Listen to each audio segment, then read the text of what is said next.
What up, everybody? Welcome to the Smoking Tire Podcast. This episode is brought to you by Race Chip. They're back. Race Chip offers plug-and-play performance upgrades for factory turbocharged and supercharged cars. Here's the thing. With a forced induction car, the factory leaves something on the table. You can unlock that at home with something like a Race Chip. You can get a healthy increase in power and torque, sometimes up to 30%. You can also get better miles per gallon. Yes, that's what tuning does. It's made in Germany. You know it's going to be good quality. They've got great testing over there. They've got TUV approval, which means that Race Chip is approved by a body for use on the street that is more stringent than here in the U.S. Every tune is tested with more than 30 dyno runs per vehicle.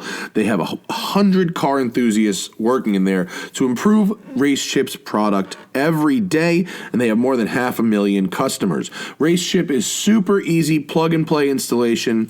It's like 15 minutes. It's really easy. The manuals are on YouTube, and all the engine protection mechanisms remain active because it doesn't modify the ECU itself. Very easy to go back to stock, and there's a 5-year warranty and a 30-day money-back guarantee. Hit up Race Chip Tuning on Instagram. You see, in Europe, tuning is called chip tuning. That's why it sounds a little weird. Tuning is called chip tuning there, so it's like Race Chip Tuning. It sounds a little weird, but that's how you remember it. It's chip in the middle. Race Chip Tuning. Then on YouTube and Facebook, of course. And if you want to increase the power of your car in a healthy way, hit up Race Chip for quality from Germany. Go to racechip.us. That's racechip.us and use code SMOKINGTIRE to get 10% off your order, limited to 1 tune per customer. Racechip.us, code SMOKINGTIRE for 10% off. And guys, how about that Brio Beardscape joint, bro? I've actually had a couple people thank me publicly on the YouTube comments for turning them onto the Beardscape. You know why? Because it's a beast, and they know it. When they try it, they're like, oh, Farah wasn't just reading that script. It actually is a beast. I just used it. It's weird. I used it right before I read the last ad, and that's because I use it once a week, and I read the ads on Fridays. That's when I shave. Everyone owns a trimmer, and most of them are terrible. Most people you talk to won't be like, man, I love my trimmer, but I love my Beardscape.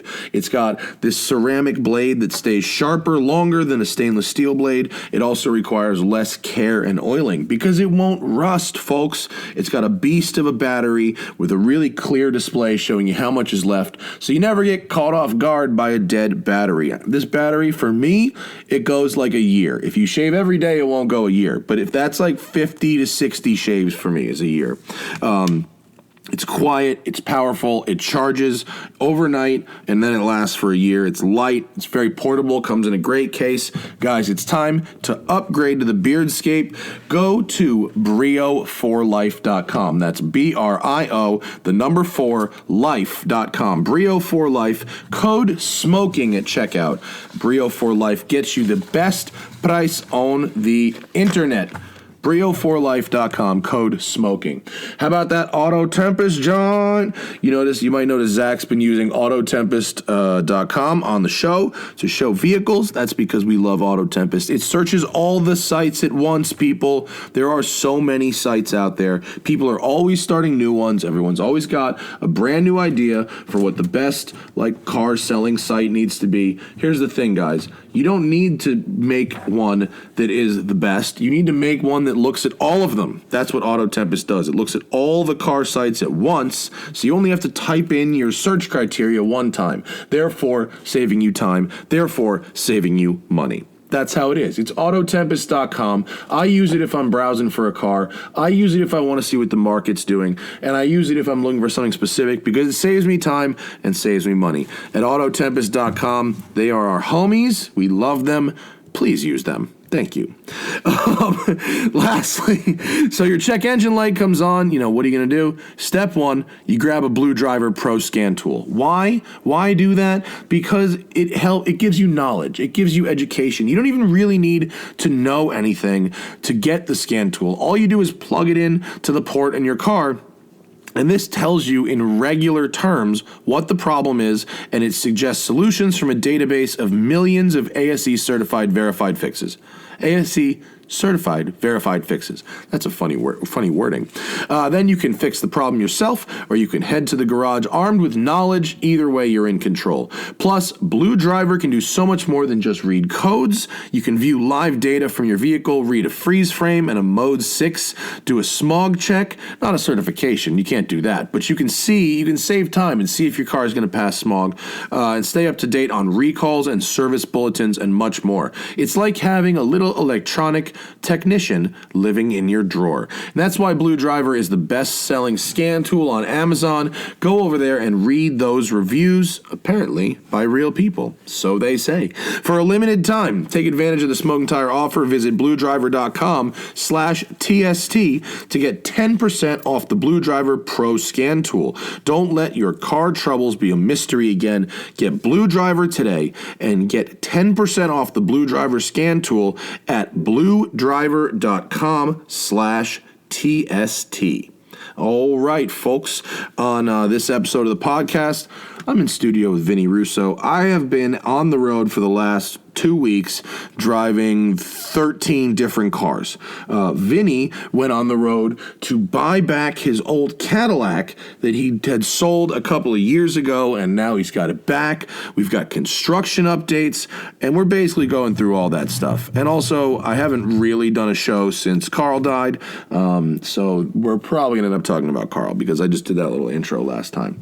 And a lot of good things. I mean, other than Carl actually dying, but there's been a lot of love. It's been great. And so that's been comforting. All right, me and Vinny in studio. It's the Smoking Tire Podcast.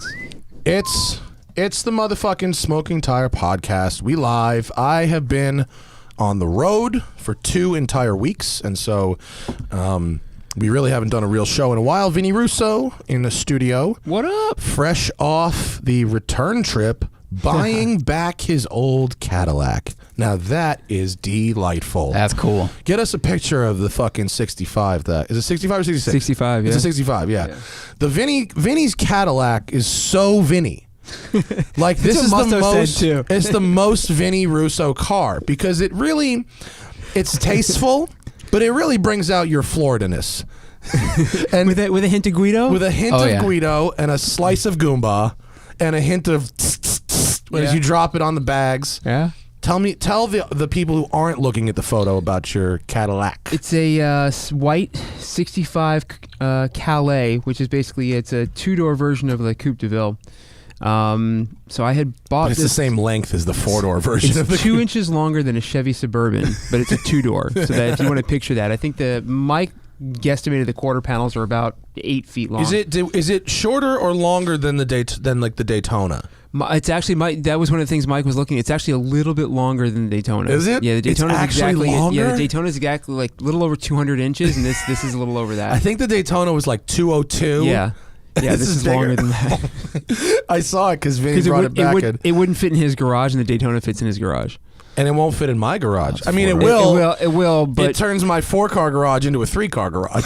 It takes up more than half. Like at West Side, like it needs a tandem. It might need a tandem. I actually don't know if it'll fit on the racks. Although I'm hoping you drive it enough that we won't have to put it on the racks. I'm going to drive it a lot. That's the whole thing is this car. It's not a show car. It's a good 10-footer. It's original. I mean, it's 54 years old. And it's all other than the bags and the wheels that I got from Detroit Steel Wheels, Ride Tech bags.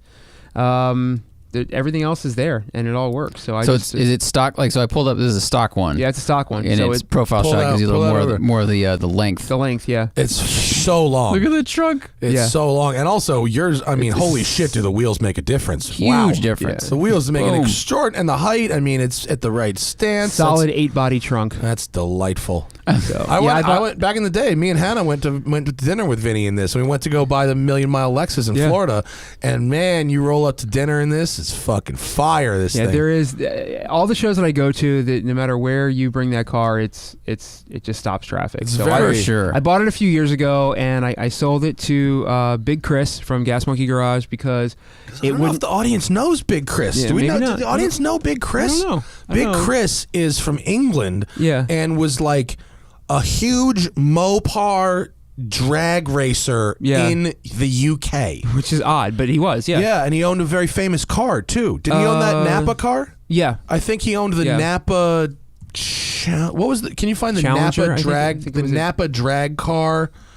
And he recently relocated to blue. I don't remember what was it. But sorry. He moved to Dallas, and he's working with. If you watch Gas Monkey Garage, he's the big, tall, goofy-looking guy with the English accent. Every once in a while, he'll do a cameo on the show once in a while. Oh, and, speaking of fucking Richard, by the way, as happens. So you know what happens is we record this show typically. Yeah. We have conversations. We go home. I completely forget what we talked about, and then like 3 weeks later, my Twitter blows up with some shit, and I go, well, what is this even about? Well, we were talking about the Thomas Crown affair. I don't know if you were here. No. And the Thomas Crown affair Mustang. Do you remember when he goes to his private island and he has a Safari Mustang. Shelby GT500? Yeah. I don't know if it's the original one, but Richard's got a duplicate of it. He built a replica. Yeah, a while ago, actually. Cool. Yeah. He's had that car for a really, really long time. Yeah. Back when we did the bull run with him, he actually still had that car. Did he really? Yeah. Has it been that long? That was pre-Gas Monkey Garage. I didn't realize he's had it for that long. It is the coolest. Yeah, it's really. If you ever get out to Dallas, between him and Dennis Collins' cars, you really need to take a look. Not just the Gas Monkey stuff, but like Dennis's personal cars and Richard's personal cars. They got some cool stuff there. Richard has surprisingly good taste, actually. in stuff. He really does. I know that people don't like that black F40 they did, but I thought, like, considering they started with a straight crashed car, why not? Yeah, or not bad. Or the bagged Ford GT. Everybody was like, "Oh my god, I can't believe you do that." But I wouldn't. I mean, that's definitely a look. This is, bro. Zach, pull that picture over. I mean, is there a better GT500 in the world than a fucking caged convertible Safari GT500? With some fucking big ass KCs on the bar, so good, and a spare on the trunk lid. If that doesn't give Richard street cred, I don't know what will. I mean, that is just the best, isn't it? Yeah. Ugh. So, whose phone is that? Fucking Russo. I thought I turned it off. I thought, we always thought you turned it off, but you didn't. I did not. Didn't. Right. But yeah, so that's fucking cool. So Big Chris bought your Cadillac. Big Chris bought it. It wouldn't fit in my garage in Florida. It was getting ruined. Even with the $700 CarCraft cover I put on it, it was still the salt air was starting to kind of get to it a little bit, and I didn't want it ruined. Chris bought it. Him and his wife picked it up in Florida, drove it to Dallas over 4 days, and had it there for a couple of years, and he just really wasn't using it. Sold it to another friend of his in Chico, which is just north of Sacramento, and that guy picked it up, and then he drove it from Dallas up there.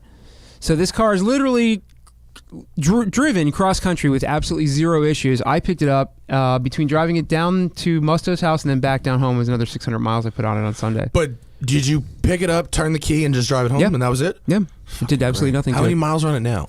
111. How many did you sell it with? 102. Oh, okay. That's good. Yeah, so 3,000 of that was cross country. So what does it need? Does it need anything now? I'm going to go through and update a couple of things. I was going to talk to your friends over at AccuAir and see about updating the electronics for the... Dude, call up Reno at AccuAir, dude. So I've got phone app stuff they do. Yeah, I mean, I've got I got a regular switch box for the airbag, so I don't have all the fun electronics that AccuAir can do. So I thought about doing that. And then Mob Steel is going to give me some updated artillery wheels, because those wheels that are on that car are actually the very first Detroit Steel wheels that were available to the public. I got the very first set, so time to update it for a little bit new style. And other than that, I'm just going to pimp the hell out of it all over. What's the new wheel look like? Is it on Detroit Steel's website? Yeah, it's a steel wheel, but it's got a little bit of a cutout around the edge, just little notches, give it a little bit of more of a look instead of a smooth steel. You can stick with black. Yeah. Black with the chrome. Black's good. Yeah, the black with chrome. I would say you could also do the kind of like the color of. So those are it's the middle one. Well, they have which I don't know which one's. That's the artillery. There's a different one with little squares, not quite wagon wheel as looking, but there's another one with little squares. That's. You could also do it like a dark gray. Yeah, and that the would interior work. on the car is blue. So, but you could also do blue. I mean, you could actually. I have a picture of one with it done in blue with chrome. It's not. I think if it was a powder coat blue and it was not super blingy, it could really dark work. Dark blue maybe. What color is the interior? Like a seafoam green blue. No, you wouldn't. Yeah, no, it's not. It's not seafoam green. It's not royal blue. It's not a lighter. green. It's a lighter. It's a lighter blue. If you could picture that Cadillac GM blue leather from the '60s, like pretty common color. Yeah, it's fucking nice though. It's a great driver. It's just a cool car just to drive. I can take it out, not worry about somebody how to dinging do it. The ramp. Fine. Yeah, I actually I was by myself, so I couldn't videotape it, but I ran it down the ramp completely. Because honestly, you know why I ran it full low? I don't want to open that gate all the way. So oh my god, bro! As low as I could get the car, so I didn't have to open the gate any more than I had to. There's a story there. So construction update. It's going like really well over there at construction, but the gate to the basement. It's got a fucking gate. And security gate. Security gate. Thick ass, heavy ass security gate.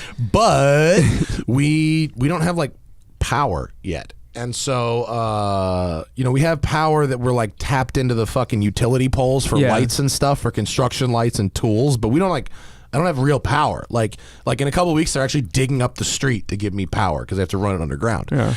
And so the gate is meant to have an electric motor. It's no big deal, except it's not connected yet, so it has a hand chain. That's like a emergency backup. The ratio is about like a 5 foot pole down is about a 1/4 of an inch movement at best. Dude, I timed it last night. I had to open it high enough to get like a lifted Cayenne. To get a Cayenne in there, and it took me about 2 minutes and 40 seconds of straight chaining to open it enough to get a Cayenne. That gate's heavy, so it's got to be geared so low because that gate's so heavy. That's crazy. It's like It's so really Vinny driving under the gate with the caddy fucking slammed is actually quite a practical thing to be doing. The other practical thing with airbags on that is it's really hard to steal the car or steal the wheels because you can't get a jack underneath it. So I had a lot of friends back in Florida and South Florida that they were bagging their trucks when the 24s got big just because you couldn't steal them. Just drop it on the frame. Drop it on the frame. Yeah, sitting in the fender well on the frame. You'd have to break into the car, figure out how the air ride works, and to steal the wheels, and you just couldn't do it. So. That's funny. That'd be a security feature for like the air ride companies. You can just if you can't use the app that's on your phone, you can't lift the car up. Can they tow you either? Not really, no, because it'll just drag frame. I mean, they'd fuck the car right up if they tried. I bet some vindictive tow guy would probably get offended. Honestly, don't think you could boot that car either because I've got the covers over the back wheels. It's got the spat? Yeah. Well, you could boot the front. You only have to boot one. Yeah, but low, I don't even think you can get a boot in between the front fender. Maybe not. I don't know if you can. It would be close. I'd like to see someone try. Who's got a boot? Let's bring it by. Let's do it. But anyway, so that was fun. I had a really good time. Went to go see Mazzo, and he bought some new toys. I got to see all his stuff. And he bought that Bronco, didn't he? He bought a Bronco? He bought a Bronco. He bought a black OJ style Bronco, but black. It was pretty good. He sent me a picture of it. Is it on his Instagram yet? No, I don't think so. Why not? Because he's not done with it yet. It fucking should be. Yeah. It was a nice, was it 90 something? Yeah, late 90s. Late mid 90s. And it was great, except it had them stupid, ugly chrome wheel arch things on it. Yeah, which is easy enough to take off. Is it on his Instagram yet, Zack? I don't think so. No. No. What the fuck? But we got a better front shot. That's of Vinny's a better car. shot of the car, of Vinny's car. That car looks so great. Me and Tanis driving back. That's all the car needs. It needs to sit right and have some good wheels. You don't need to do anything else. No, it's amazing how much dropping it. Just like with these like the dog dish kind of hubcaps and white walls. Like all right. I mean, it's got such cool shape. It's like really great presence. Yeah, it's so big. It's so big. It's like you don't see these a lot in LA because they're so impractical. But now I averaged 9 miles per gallon on the way home. It's also why you don't see them very much anymore. Did you? Yeah, that's terrible. What was your cruising speed? About 85, 90. Really? Yeah. 85, 90? Yeah. Oh, the car will do, I've had it up to 110. That's about the fastest I would ever push that thing. That's fucking sketch. But usually I can cruise at like 90, 80, 80, 90, depending on the traffic and stuff like that. We took the 101 back and just kind of chilled, but with the gas prices going up. Somebody asked me the gas, well, what do you get mileage on that? I'm like, some. Yeah. What brakes are on it? Still drum brakes, but that's actually first on my list here. There's a place here in LA that specializes in conversions for discs, so I'm going to drop it off next week. I'm taking it to the PEC event, the Porsche Experience Center, this weekend. Oh yeah, we're going to go out there on Saturday. And then next week I'm going to drop it off and get the drum brakes done. Is it? Do they just Cool. use like probably something off like a modern pickup truck or something, right? Some basic ass GM shit. They right? do a spindle and a conversion over new, all new front end stuff. But basically swap the spindle out and do disc That's going to brakes. change the game. Well, Feels so much safer. Because if you've ever driven drum brakes, it's like, oh, we don't know which direction it's going. Yeah. Or when it will stop. Yeah. You get one good stop out of it, and after that, it's heated up and you can't do anything. Yeah, else. but that just sucks in traffic. You don't deal with that bullshit. You need real brakes. The Do they truck- use the same like master cylinder and stuff too? Yeah, I have to add a power booster to it, but that's it's not hard at all. Air conditioning works in that car. I mean, everything works. That's great. Yeah, That's great. I'm excited. I'm excited to have it back. He got that cat. Family That's member cool. back. That's really cool. The guy, Good for you. the guy had it from that orange truck. No, that's the guy who had it. Yeah, so that had a 440 in it, and This is like a Dodge pickup that's just slammed on like NASCAR wheels. The the front end D100. had a Supra front end grafted into it. Whoa. The front coilovers, A-arms, and everything is all from a Supra on the front end of that truck. I miss hot rodding. Why? Why it a was- Supra? What was he doing? Ride quality. Really? It fit in there perfect, and he grafted the whole front end from a Supra on there, and it fit right where the frame was. Like the a way he Mark wanted it to. IV Supra? Yeah, What? yeah. Not a Mustang Had 2 little front end instead. Had coilovers on it and everything. It was So awesome. when you do something like that, do you then use a Supra like steering column and Like, do you get the entire thing out of a Supra? You have to do a specific, Custom, idle probably have to arms do and stuff like that, tie rods and custom steering rack and Yeah. stuff. Because depending on the angle you want it to sit in your truck versus, and what's the length of the truck hood Yeah, versus true. the Supra hood and stuff. I mean, it's possible it fit. Just depends on the car. Yeah. I fucking that thing was cool though. Yeah, it's pretty that cool. was the Cut the widest frame and weld shit That on. was the like, here you go. widest truck you'll ever see. It's hard to see from that picture, but it's so wide. It would have been nicer if your caddy came back with a Supra frame underneath it. That right? Fucking awesome. That's very cool. Though. The internet comments are just gonna be like, "That truck's just a Z4, man. It's just a BMW." Oh man, PCOTY Performance Car of the Year this past week. Are we allowed to talk about? Yes. Well, we can't talk about because I didn't talk to you about this because Zach was there. Yeah. I can't talk about how the C8 drives. Okay, I could talk about things unrelated to how it drives. So get in the super chat if you have questions about Corvette, but I won't answer the ones that talk about how it drives. We can talk about any other thing from PCOTY except who won. Well, I don't even know. Do you who even won. know who won? No. Okay, well I won't tell you. Cool. I'll tell you after the show. Cool. Plausible we can. deniability. But yeah, I so left that night. Performance Car of the Year is 12 cars. And let me see if I can fucking remember them. Here we go. The Corvette obviously was one. Huracan Evo, McLaren 600 LT, Lotus Evora GT, the new 911 Carrera S, the Hyundai Veloster N, the Supra, new Supra, the M2 Competition, the Zach can help me out with Road and Track's Instagram. Get down there. Are we talking about the top six? Or are we talking No, I'm talking about the 12 that we brought to the racetrack. what I see there? Huracan. Supra Nismo GTR. The PCOTY 2020. What else do you have? What other cars are there? Keep going. Nismo GTR, 911, Nothing from Corvette. Oh, the Miata Rf. Okay, Miata RF Club. And that one was a little. That one kind of sucked because we really asked for a the Lexus. Lexus RCF Track Edition was there. We asked for a Miata Club soft top, and we got the RF. And there is a little bit of a difference. Okay. Supra. I think that is that all of them? Did I miss anything else? Is that just going to cycle through? I'm just letting it cycle for people that are watching. Huracan Evo. So we did a day at Thunder Hill West, the smaller of the two tracks, where we lapped the shit out of all these cars. Some of the manufacturers sent extra tires.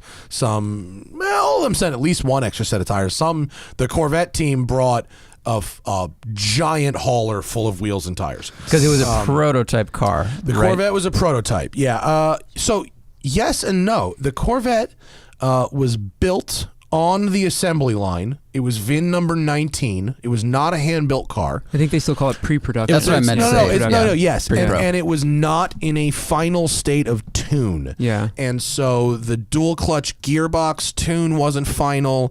The engine, the ECU tune was not final. And the mag ride tune wasn't final. And they were extremely... we were happy to have the car there. Yeah. And the GM team that was there, they wouldn't let it out of their sight. Literally, we could do anything we wanted with the rest of the cars, and we could drive the Corvette all we wanted to, but like at night, like they took it with them, like, and they had to keep eyes on it all the time, which I found very interesting. It happens. So because I got into this because we were talking about Supra, the new Supra, and when you have a BMW M2 and a Toyota Supra, and you get out of one and get into the other one, you go, oh my God, this is such a BMW. The Supra is like, it's just like, it's a BMW. Fully. Like Camisa and Sam Smith, without removing really anything, found 28 BMW badges in the Supra. Like on parts and stuff like including that. the Toyota badge on the nose has a BMW part number. Well, with the recall going on right now, BMW just recalled this Toyota Supra, which is kind of funny. That's hysterical. I didn't know that. That's very funny. Yeah, there was a 7 or 8 cars that got left with potential seatbelt issues, but it wasn't Toyota that issued the recall. It was BMW that issued the recall. Oh, that's so interesting. For the Toyota No, Supra. the car is such a BMW, and it's on my second time driving it, I liked it. I thought it was pretty decent the first time around at the launch, but I was also totally sold a bill of goods about the history and development of the car. Yeah. And I believed what Toyota said, and they were fucking lying. Straight up, they were lying. It's a BMW. And so, revisited in that context, it's a really cramped BMW, and it's very clinical in its operation. Yeah. Is it cramped to compare to the Z4 or No, just compare to the M2? Compared to the M2. Okay. Compared to the M2, it offers a very similar driving experience, but the M2 is available in a manual. The M2 has a back seat. The M2 has a bigger trunk. I think the M2 looks better, and the M2 has a much more roomy, airy cabin feeling. Yeah, and did I say it's available in manual? It's available in manual, which is Yeah. a big deal because BMW makes a good manual. It's not like it's a shit manual. Because they're one of the few that make it at all. And so the one thing the Supra has is a crazy loose front rear end. Loose, little tires, slidey, and the M2 has much more grip. What are the tire sizes between the two? I don't remember Because the M2 is so wider. firm, like it can slide a lot. I mean, we filmed some proving grounds with it. And it did some big drifts, of course. But I wonder if it has wider, stickier tires than Supra. I think it might also, but it's easy to if you want to slide the M2, you can. If you want to stick the rear, you also can. Whereas if you disable everything on the Supra, it becomes very tail happy, and it makes you work a lot if you're really trying to go fast. Okay, interesting. The Supra, I really heavily chilled on the Supra. Like, my opinion of it was lowered substantially after doing this test. Like, I had much more fun. The Miata with the new engine rules. That new engine's good. The isn't new it? engine's spectacular. Yeah, especially on a racetrack where you're keeping it up at the top of the power band. It's like, oh, this thing wants to rev now. It's got way more meat to it. Yeah, way more torque and everywhere. way more fun to rev it out. Yeah, it's fucking great. It does. And the Veloster N is a riot. Like, that's like, if you are upset that Ford doesn't sell you a Fiesta ST anymore, like, look at a Veloster N with the. It with the sounds performance. weird, but when we had that press car, we went out in the canyons, and I was thoroughly surprised. Yeah, it's real good. Surprised. Matt was tossing the thing around, and I'm like, dude, Camisa, Camisa is a very good driver, and he is the most. Him and Chris Harris, and maybe some of Sam, but really it's Camisa and Chris Harris, are the two most like sensitive people I know to like what's going on with a car. Yeah. Camisa will go drive something and come back and fucking the front I had left a good time in the car 10 minutes ago, and Camisa will come back and be like, this fucking thing, and go on a list of like 10 things that are a complete disaster. Yeah. And by the end of it, I'll be like, shit, he's right. Right. And then he goes out and he runs really good times. He's very fast, and so it's hard to argue with someone who's very fast. If you're faster than me, you know something I don't know, and so I have to listen to you. I mean, I love Jason. Working with him is really interesting because he can make you like something that you don't think you're gonna like, and he can make you hate something that you liked 10 minutes ago. And you absolutely will learn all the things by the time you walk away from him. And I also am like, I've walked away from him and be like, my brain's full. Can we just take a break? Like, remember the never-ending conversation with him and Sam Smith about whatever the fuck it was? Yeah, I was in the parking lot. And it's just like, if you don't physically remove them, they will just ramble at each other for like 4 hours. Well, they were discussing. Activate. They were discussing the differences between like 9911, 9912, and 992 steering feel, tail, like behavior, understeer, all these different things. And Kamisa was just telling such detailed stories about like what he remembers about each little one and what circumstance. And at a certain point, Sam was like, I don't have the dictionary you have. Like even he's like, I'm a nerd and I've raced some stuff, but you're on another level with the memory and the nuance. Well, of and everything. also at one point we're talking about the Evora GT, right? We all love the Evora GT. The Evora GT rules. Yeah. It's not fundamentally that much different from the 400 or 410, but it's great nonetheless.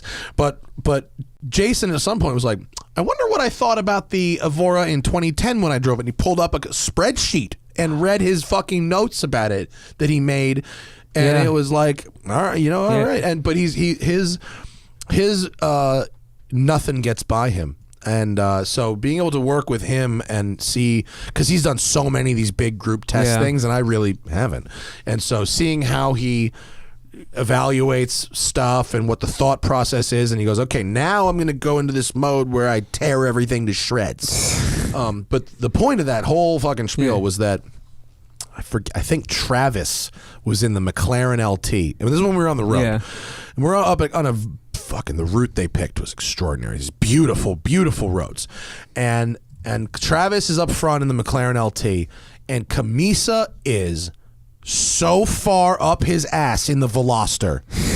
And we got there, and listen, Travis is fucking fast. Yeah. Travis, Sam, and Jason are all the same speed on a racetrack, and they're all about a second quicker than me. Which and is then impressive. I'm a second or two quicker than everybody else. Yeah. So I'm like in the middle of Which guys. is a solid place to be with that. I'm fine. Yeah. I'm fine. Yeah. I practice. I do my best. I'm fine. These guys are a little quicker. Okay. But after the drive, it was like Travis was driving that McLaren, not as fast as the McLaren will go, but as fast as a human being can process a back road. Right. That he's never really been on. That he's never been on before, yeah. right? You can bonsai your favorite road, but strange road, fast car, okay, stay on your side, driving like a civilian. Sure. But you're limited by your processing power of that, the human. Yeah.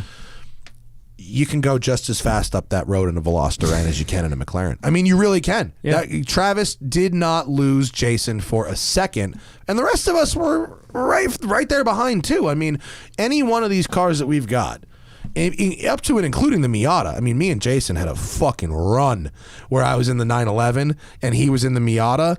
And he, at the end of it, he was like, "Yeah, Farah was just going Miata pace, haha." And I was like to myself, like, well, "Actually, I was mobbing, and you're a lunatic, sir." After that, you switched, I think, to the Evora, and Bowman got in the Miata. We did it was a really nice uphill, twisty section before we went back down. Yeah. And Bowman, I was really surprised because I was in the 911 behind you guys, and he was sticking with the Evora because it wasn't like a really fast, high horsepower road. Yeah. And it really speaks to the Miata's ability and how narrow it is. You can make apexes within the lane, which you can't really do in most of the other cars there. Yeah, a really wide car, you can't do that. You got one line you drive. You're not doing it in the GTR. Yeah. And remember when we used to film fucking Tuned? Nothing would get away from the Fiesta. Nothing. 500 horsepower car. Fiesta's right up its ass. There's nothing that would get away from it. And so I think it was the same thing with the Veloster particularly. I mean, the Veloster in practice is substantially faster than the Miata. Yeah. Especially in a canyon section where you're transitioning from slow to fast, and it's not where you don't have the momentum you have on a racetrack. On the racetrack, Thunderhill West, fuck me, was that Miata great. It was perfectly geared for that track to be in like mostly Yeah. third and fourth gear, and just flow through these things, and you just go flat through everything and fucking swing the wheel around, and it was loose. It was great. Exactly what that car was intended Go back for. to the picture. good. What else did we have? What were some of your thoughts on what you drove, Zach? Because Zach came and drove with us too. The Evora is. I didn't drive anything on the track. I should clarify that because Fair enough. I heard when the Evora was shifting on the track, like the transmission moved around a little bit and it got hard to find the gates. So this is a Camisa. Okay, I heard it from Sam also. Sam is the only other one who has the field. Me and Travis Had no issues. Nah, me and Travis basically see eye to eye on almost every car. Jason and Sam see more eye to eye on cars, and Jason and Sam were super complainy about the gearbox. I give Lotus a little more credit than that. It's not objectively compared to other gearboxes, including the Miata and the Veloster.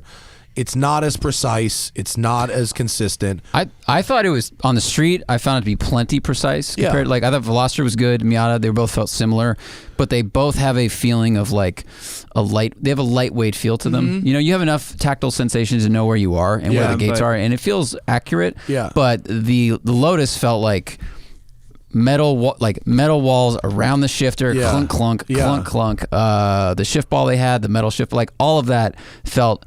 At 7/8 felt great. Yeah. Felt real good. When you start shifting real fast, it can get a little meh if you want. I think but I was- I even found when I was running laps on those track days, I would shift pretty gingerly. Okay. I wouldn't. You weren't I would, slamming? Not really. No, it's not. It's not in the car's nature. I didn't see. I tested on a section road that didn't call for that. Also, the gearing in that car is way too tall. It's really long. Way too tall. Yeah. So I was in second, and I could have not shifted if I didn't really want to. Yeah. So I shifted to 2 to 3, kind of for Between the fun. rev range and the gearing, yeah, that car's. That road, Really tall the gearing, Donner, man. Like this doesn't make sense. Yeah, Donner Pass road that we went up, like that whole road was second gear for me in that car. Yeah. Second gear in that car, I think goes to 73 or It's like Lambo 74. gearing. It's you know what it's like is Cayman GT4. Yeah. It's like Same Cayman problem. GT4, except the car has more torque, so you notice it less because you get that supercharger shove. But it's basically that super long gear. If you put a different final drive in that was like, I don't know what it has, but if it has a 327 in it and you went to a 355, it would make all the difference in the Be world. so good. There's got to be a reason they geared it so high like that. Top speed probably, and I think they MPG. wanted maybe, and Yeah, I maybe think MPG. maybe yeah. I think they might. Can you do 0 to 60 in first gear in that car? That might also be why. I don't. Actually, no, I don't think you so. can. But it's still just a 1-2 shift. Yeah. So it's still I don't 2 know. shifts instead of possibly pretty 3. much everyone agreed that the Lotus could do with shorter gearing, but otherwise, everyone man. else, we were all like, Yeah. so, technology by lack of technology is pretty fucking cool. It scored real high in a lot for me, like in a lot of categories. Like Yeah. comfort, great. Seats are amazing. I was impressed with the door cards just in how they look and the quality for such a small company. Yeah. And that's Yeah. a weird thing to notice, but a lot of times you get in a small manufacturer car that might be a great driver and you go, okay, I see where they save money. Like, yeah, the thing to the side you don't look at or touch much. Oh, sure, it's plastic. It was like nice, pleated, suede. Had a good design to Yeah. it. It was at the right height for your they arm. didn't pull parts from anybody else either, so it's not like you're looking Other at it than and going like blinker stalks are out of a Focus. certain things. That's fine. You know where Gauges look good I enough. saw evidence of cost cutting? In the Corvette. In the Corvette. I will not say anything about how it drives, but I will say that opening the door, touching some things, sitting in it, It's still very much Chevrolet. you learn that 1 + 1 = 2 and 1 + 1 does not equal 3. And if you sell a car for a certain price, you're getting a car that costs that. You're not getting some magical fucking beanstalk over here Yeah. where you write a check for this much and the car you actually are delivered is worth this much. But I think that's a very important thing for people to acknowledge because the Corvette has always been a car that can compete with things that cost $100,000, $200,000, $300,000. Correct. As And far people as the go, numbers. Correct. Yeah, lap Yeah. time, Correct. 0 to 6, performance based, whatever, quantifying the performance. And then they go, how come it doesn't look very good inside? You're like, because they have $300,000 worth of car engineering in it, Yeah. but they're gonna have to skip somewhere because your car costs $60,000. Yeah. So I will say that it was comfortable. I could drive it with a helmet on. and not be touching the which is hard for you. Which listen, I think I was impressed that a huge variety of different drivers of different sizes were comfortable in the Corvette. Even the smaller guys? Yeah, you can have a smaller driver in there for sure. Which is also a hard thing in a Corvette. I mean, just like, for a lot of times for you getting in some of these other cars, I remember over the years, you're driving with your helmet downside, stuff like that. But it's also with some of the bigger supercars, like guys like Zack's size or smaller, like they can't see over the steering wheel sometimes, and the seats don't adjust and things like that. So, I mean, there are some of the cars that I know that some of the guys, like especially when I was over in Italy, all those Zack's like guys, Zack's like 5'11". I mean, like, okay, width-wise too, though. No, there are some cars that are not meant for tiny people, for sure. Yeah, most of the supercars, I'm at the very upper end. Yeah. But I like the McLaren, I can drive with a helmet, no problem. Yeah. Those McLaren seats, can you go back to pull up my Instagram, the HR Geiger McLaren seats, which, there they are. So they come in different sizes, which I learned. These are the big ones. So good to know. Yeah, because they were doing an American test. Yeah, at the launch they had a Euro car with the fucking small ones, and I was like, "You gotta be." Which part was narrower? The entire seat is physically smaller. Okay, yeah. And so these they had, and getting in and out of this car was a fucking nightmare. Like when they took the roof off, it helped a lot. Yes. Dropping down into it helps a lot, but there's absolutely no elegant way to get in these seats at all. And it actually kind of hurts climbing over that raw, kind of hard carbon sill. I got like a bruise from it a little bit, but I have to give them credit. Once I was in it and started driving it, that is an unbelievable seat. I am too narrow in the shoulders for the seat they had. Yeah. So it actually held me fine on the bottom, but on the top, I felt like I was sitting in my Crown Vic again and had like no support whatsoever. I was all over the place. So if you're buying one of these cars, or if you jump in someone's car and you think like, oh, these seats are terrible, they're just sized wrong. Yeah. Because it's like you said, it's a totally fixed seat, and I don't know if they can like add more padding depending on your width and they measure you and they change the padding. See, then it's because they were comfortable. They were comfortable seats, but they just weren't your size. They were not my size. Well, so on the track, getting in the car with the roof up because it was a Spider, that sucks. On the road, I could plop down into it from above, which made it much better. But even on the street, dude, I did a really long transit stage. I did a 90-minute transit stage in the McLaren, and it was at the end of the day, and nobody wanted it. Everybody was so tired of the McLaren at the end of the day. Really? Yeah. And we're like, they were like, take it. I was like, okay. Obviously, you guys don't know how to set up a fucking McLaren, because you put the powertrain in track and the suspension in tour, and it's the best. And so once I was in that seat, and I was like, oh my God, like, I have like no back pain, like my legs are at exactly the right position for this, like I can't move, but I don't even want to. And I actually kind of like wedged myself in, and with my shoulders up against those shoulder deals, I went up a canyon and just on my fingertips, just on the fingertips, without having any tension and I was like, oh, I get this. This makes sense. I mean, that's why racing seats with harnesses are so good. You may not realize, people, like when you're driving, how much effort you're putting into the wheel to hold you in place if you're trying to keep yourself dead center. But if you drive it with like a race seat and harnesses that really fits, you feel the car so much more. Yeah, because you're not hanging on. No. And this is what those seats did. But even then, when we just got on the highway just for the transiting, I was just like, man, this is a very comfortable, especially with how well that car rides. I mean, considering it's an LT, fucking rides so good. We were lucky to be on, I would say, smooth pavement that may have had undulations in it because it was like mountain roads, but at least the tarmac quality was really good. Yeah. And so it might not soak up really hard edges that well, but just little bumps and like, undulations in the dirt underneath the road, it was fine. That car is magic to drive. But not as magic as a 720. The only reason that car isn't the best is because I know that a 720 exists. Well, what is a 720 better at? It's even more magic. More comfortable. Because it's faster and handles as well with less aggressive tires. And it has the magic sway bars, so it has even more articulation and can be even softer. A 720's ride, to me, is only outmatched by a Phantom. It's literally Rolls-Royce Phantom, McLaren 720. That's my order of best riding cars, period. And it goes pretty sharply downhill from there. You know what rides fucking terrible? That BMW i8 I have outside. I'm shocked. Really? Yeah, for a car that's like Luxury sports car, a personal luxury coupe kind of thing. It does. I wish it had like a soft mode, like it doesn't. Is it the suspension or is it the tire, wheel tire? Well, it's everything. It's tires? hard Pretty edges, narrow tires, low profile tires, They're Eco-S tires. Yeah, I haven't looked into it too much. So but they're it's just hard too. Hard edges. Yeah, it's That's hard a edges. bummer. Okay, Anyway, if you have what was the most disappointing car over? Like, what car did you go into the test going? Can't wait to get my hands on it, and then the biggest disappointment for me. I mean, was been I around drove almost them. all of them except Yeah. I mean I was the most excited for the Corvette, Obviously, and I I guess you can't really. I Answer can't that. say Yeah, I you can't really say how I Okay. felt about the Corvette. Next podcast.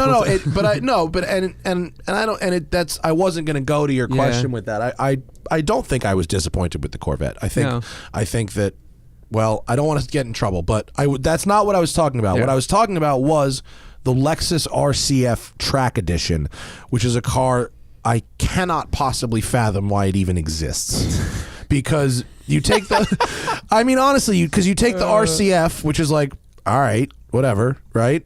This is still alive, okay, and then what makes it Track Edition? well, it's got carbon ceramic brakes, it's got a retuned suspension, it's got a carbon fiber hood, and it's got different wheels and different tires, and a carbon fiber like body kit. There it is. Now here's the thing. It's $96,000. So it's been Gran Turismo'd. Did you hear me? It's $96,000. The regular RCF is $68,000. This is a almost $30K premium. Would you say it's 25% of the car the LFA is? No. I would say that for your same Lexus dollar, literally the same Lexus dollar, you get an LC 500. It's a beautiful Grand Touring car that is as well made as anything in the face of the earth. And here's a good article apropos of this. The Lexus RCF the normal one is 65 grand. Yeah. The Track is 96 grand. Yeah. And how So much right there, how much is the 31. LC 500? Right below it. 92. Yeah. 4K less. Get the fuck out of here. But what are you paying $31,000 for? Carbon. Matte paint, which is really expensive. Yeah. Carbon ceramics, which Plate-Doh. are really expensive, and small volume carbon fiber parts, which are very expensive. But like, How much lighter is it than the regular RCF? fucking who cares? Who cares? Not enough. It's not enough. I mean, maybe it's 100 pounds. I don't know. It understeers like, ugh. It was not fun to drive. Now the most disappointing thing about this car. I don't know if this car finished dead last in our competition, but it was at the bottom. Nobody really liked it. Nobody really found really redeeming qualities to it. I forgot what I was going to say. Sorry. The most disappointing thing is how great the engine and transmission are, because they're really nice. The engine is so great. It's like maybe my fucking jam is if you put this little Lexus V8 right here in the back of that Corvette. That's my shit right there. Why? Just because of the sound and how Or maybe smooth it is? the front of the Supra. The front of the Supra. Oh my God, would that be great?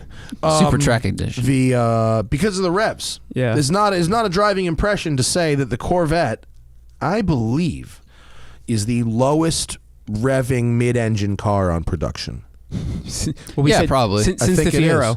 Since Since the Right, exactly. Fiero, yeah. Well, when your competition is Lotus, Ferrari, Lamborghini, etc. It redlines at 6,700, which is very low. I put up this Just the Noise video, and everyone's trying to analyze where my shift points because I don't show the gauge. And the fact of the matter is, did Jalopnik share the video? Yeah. How nice of them. The fact of the matter is, it's an 8-speed, so it's close ratio transmission, small block Chevy. and it's still a small block Chevy. Yeah. And it's 6,700 RPM is the red line. So yes, in that video, you are seeing my first 3 laps. Like literally, someone was like, "Your turn," and I got in the car, set up the cameras, and you're seeing the first time I drive it even 20 feet. Yeah. And so, you know, I went out on the track. This is the first time I'd ever driven the track. Also, I got a van sighting lap from Ross Bentley, which was great. I love Ross. It was awesome. He was a great instructor. I knew where I was going, but you know, so did I ring out the car as hard as no, it's $1 million prototype? No, but on every straightaway in this video, this is the Just the Noise video, every straightaway and everywhere where I'm shifting at full throttle, there's a couple places where I grab a gear, like I lift to turn and grab a gear or something like that. But like on the 2 straightaways on the track, that's full throttle red line.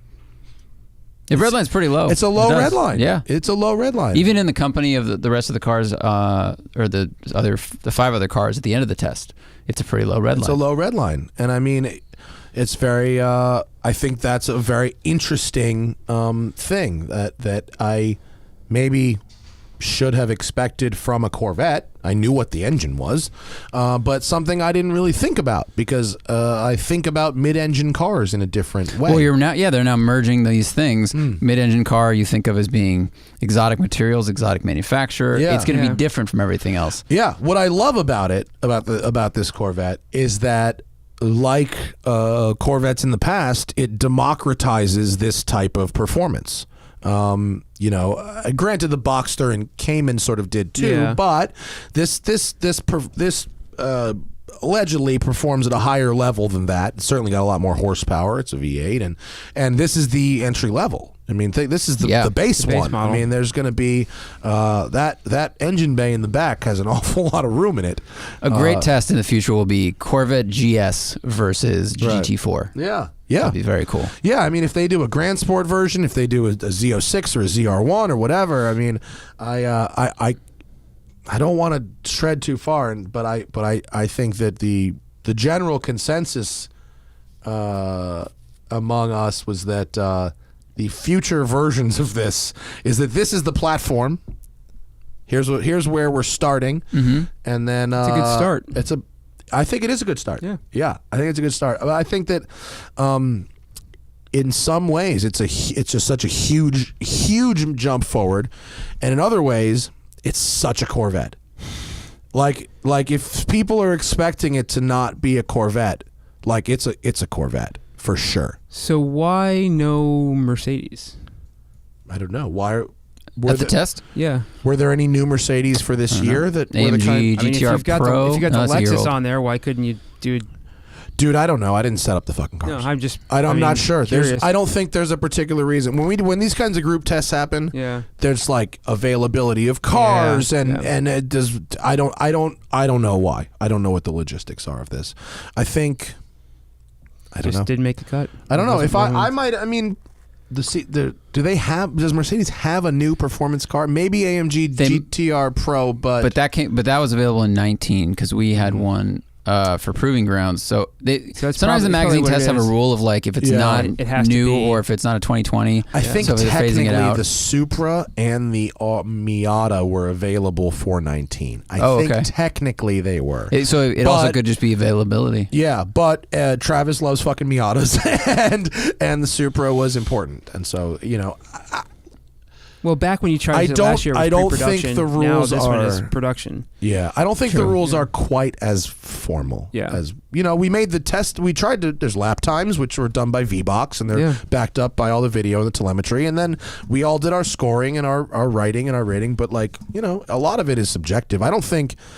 I genuinely don't think the lap times themselves weigh into the scoring at all. Well, I was going to say honestly, like when over the years, all the times I've seen this version of this test done with whatever magazine does it or whatever media is going to do it, it's the subjective versions of what everybody's testing it that I really like. That's what you really want to do because that's also why we don't have a pro driver doing it. That's why Travis is doing the driving. We could have hired. Anybody, any number. I mean, J.R. Hildebrand is on the roster, but they didn't. He specifically did not want pro driver lap times. Yeah, but when we were doing the voting, like lap time didn't weigh in at all. Yeah, I think it was just like Travis wants a track day. Well, if lap time mattered, like the Miata wouldn't be there. You know, it just Yeah, wouldn't. It just correct. wouldn't be there on a track that's that big. But it's about how the car performs, even if that performance is at a lower speed than another one. Like you can have a car that is 5 seconds faster than a Miata, let's say, but it might get there in a way that feels unsafe. I'm not saying any of these cars, but like understeers like crazy, but then makes it up on the straightaway. You're talking about the RCF Track Edition, basically. I didn't get to drive them. You know, like if you had a Charger 392, which is a pretty good sedan, like that's a really fun kind of cheap AMG car. It might run a faster lap time than a Miata, or actually, I'll take a better example would be the Challenger because it's so freaking nose heavy. Yeah. I hate the way that car drives. The Charger's actually pretty fun. Charger's really fun. got I didn't want to make fun of good it. front rear it's balance. like 52-48. Yeah, it's good. But you know, a Challenger may get there quicker, but it's the way it gets there is a mess, or it could be ergonomically terrible, et cetera, et cetera.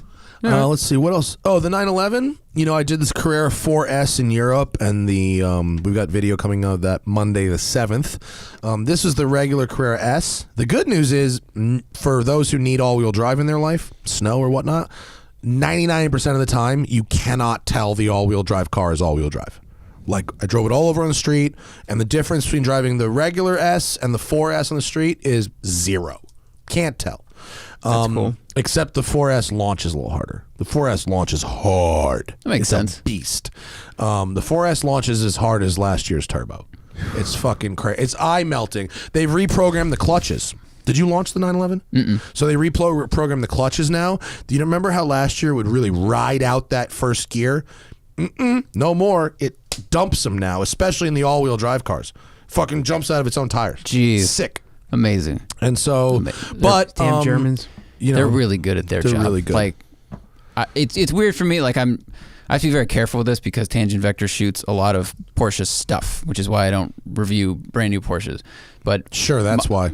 It's. I mean, there's like a little conflict of interest. Like I told Zack to throw out my notes on the C8 because we're shooting a doc for GM like about this. Oh, so I have to be fair about it. So all my notes about the 911 were just like it's without going into the expletives. It's really annoying how good they are at their job. yeah. They've really been doing annoying. it for a very long time. Good. Yeah. And you figure out why they're so good at it very quick. Like I went to the factory to pick up that 4S. Like, oh, your factory looks like you really give a shit about this stuff. It doesn't look like our factories look here. Oh, like McLaren's factory. Yeah. Is, there's a focus in every part of it, and they're also McLaren's very young, so they can make the factory look how they want it to look. But Porsche's been there for a long time. Yeah, but it's not about the factory necessarily looking modern. It's about how the white coats. clean No, I know. and organized, and they're not wearing lab coats. They're wearing the uniforms jumpsuits that the pit crews wear at Le Mans, and they are, and then you drive the car, and it's like, not only is the car the most comfortable car in the group, it's the best made car in the group, from a quality perspective. It's very, very fast. The steering is amazing. It feels like you can't break it because you pretty much can't. And then you go on the race, and this is a regular S, and you go on the racetrack, and you go, well, fuck me. This is crazy how fast this car will go, and you can slide it, and it's fine with that, and it has good steering. I mean, it's like, shit, this is so nice. It was so nice. You go back to you've had one job. And you did it right. You did it real well. I mean, there's not a lot to complain about with the 911. My only complaint of the 911, and this goes for the S and the 4S, is I don't like 8th gear. They took PDK and they added 8th gear for fuel economy. But if you're driving the car in just normal bullshit mode, it goes into 8th at like, I don't know, 50, and it puts the engine, when it does that, at max shittiness. Like it's at max, Pre-turbo, like drone plus being in vacuum plus just sucking right. Like those flat sixes, they need to be over 2. Yeah. You don't have to be up at 5, but over 2. They smooth out, they quiet out, they chill out at 2 and over. 8th gear puts this bitch at like 1400 as much as all possible. gas mileage. Of course it is. Yeah. It just means you can't drive the car in normal auto mode. You can only drive it in sport normal because it keeps it out of that shitty drone. And even they were kind of like, fuel economy. Like they didn't want to do that shit. Yeah, they just do it. They get the number, and then you drive it however you want. And then when you put in sport or manual, it's the same as it was before. It's fucking PDK. It's great. How did you feel about that car versus the McLaren? And I know there's a huge price difference. The McLaren's twice the price, and it's twice the focus. You know what I mean? The McLaren on a canyon road, the McLaren is incredible. I mean, it shrinks a lot. Shrinks a lot, insanely fast, and it has power delivery that is so explosive, and it just feels like it weighs nothing because it does. The top goes down like in 11 seconds, I think the top goes down. And I mean, it's just it just reeks of perfection and motorsport. The 911 is very lovely, but it's the best daily driver you can buy, whereas the McLaren, especially because of those seats, is like daily driving is out the window for this. True. Yeah. And the 911, it's just like it can do anything.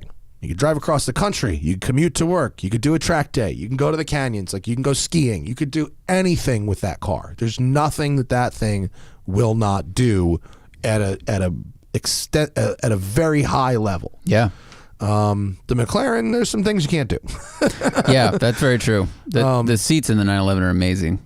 They're like a really nice middle ground between thin, feeling light, feeling supportive enough, not too soft, but comfortable as well. Yeah, and really they don't have this crazy side bolstering, but when you go on the corners, it still holds you. It's nice. It's very nice.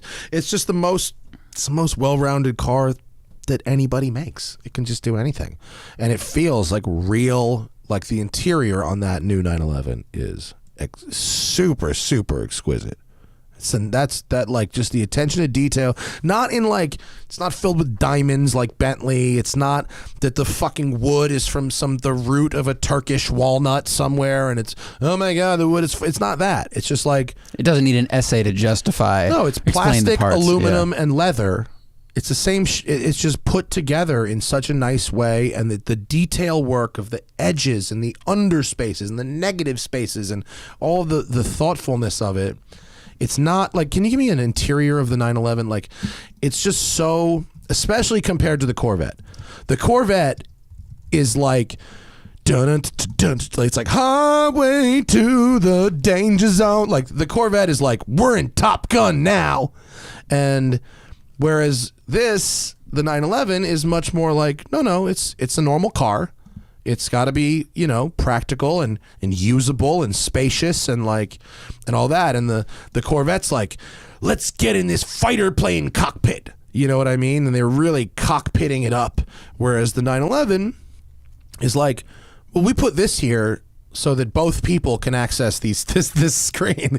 And like we put a cup, like we made it more friendly. And so although, the center console there is getting progressively wider and wider as the generations go on, and they had to put a cup holder there and everything. Why do you think they're widening it? The cars they widened the console, I think, to get the cup holder to work there. Is that do you have the 991 interior to compare it to? I don't know, whatever. But also because all the cars are wider now too. Because they don't have the narrow body car anymore. They've only got I know the cockpit doesn't change size, but everything is widening. Yeah, see the 997. You see how much narrower it is there? All right, so this is a 991. I'm sorry, 991, yes. That's 991, and then go to 992. See how much wider it is? Substantially wider. Yeah, there's a lot more real estate on either side of the shifter. Yeah, and the shifter's that little thingy. They made the shifter smaller, but made everything else bigger. But it's okay. It's not cramped. It's a lovely place to spend your time. I did 1,500 miles across Europe, and then flew to America with the car and drove more in the car. And the one take is on Tail of the Dragon, which I recorded very early in the morning. So it's a little dimly lit, but it's a fucking cool one. The new car has the haptic glass on either side of the shifter. Is that Is that what I'm seeing? Took up some real estate? It does have doesn't some. have any? It's got some haptic glass. Yeah. I mean, basically, it has buttons to the left and flanking the shifter, whereas the 991 did not. Correct. Right. They moved those buttons further up to make a cup holder and make the armrest space bigger. Yeah. Yeah. I don't know. I liked it a lot. More importantly than the actual design, though, is really just fucking how nice it was screwed together. It was really screwed together well.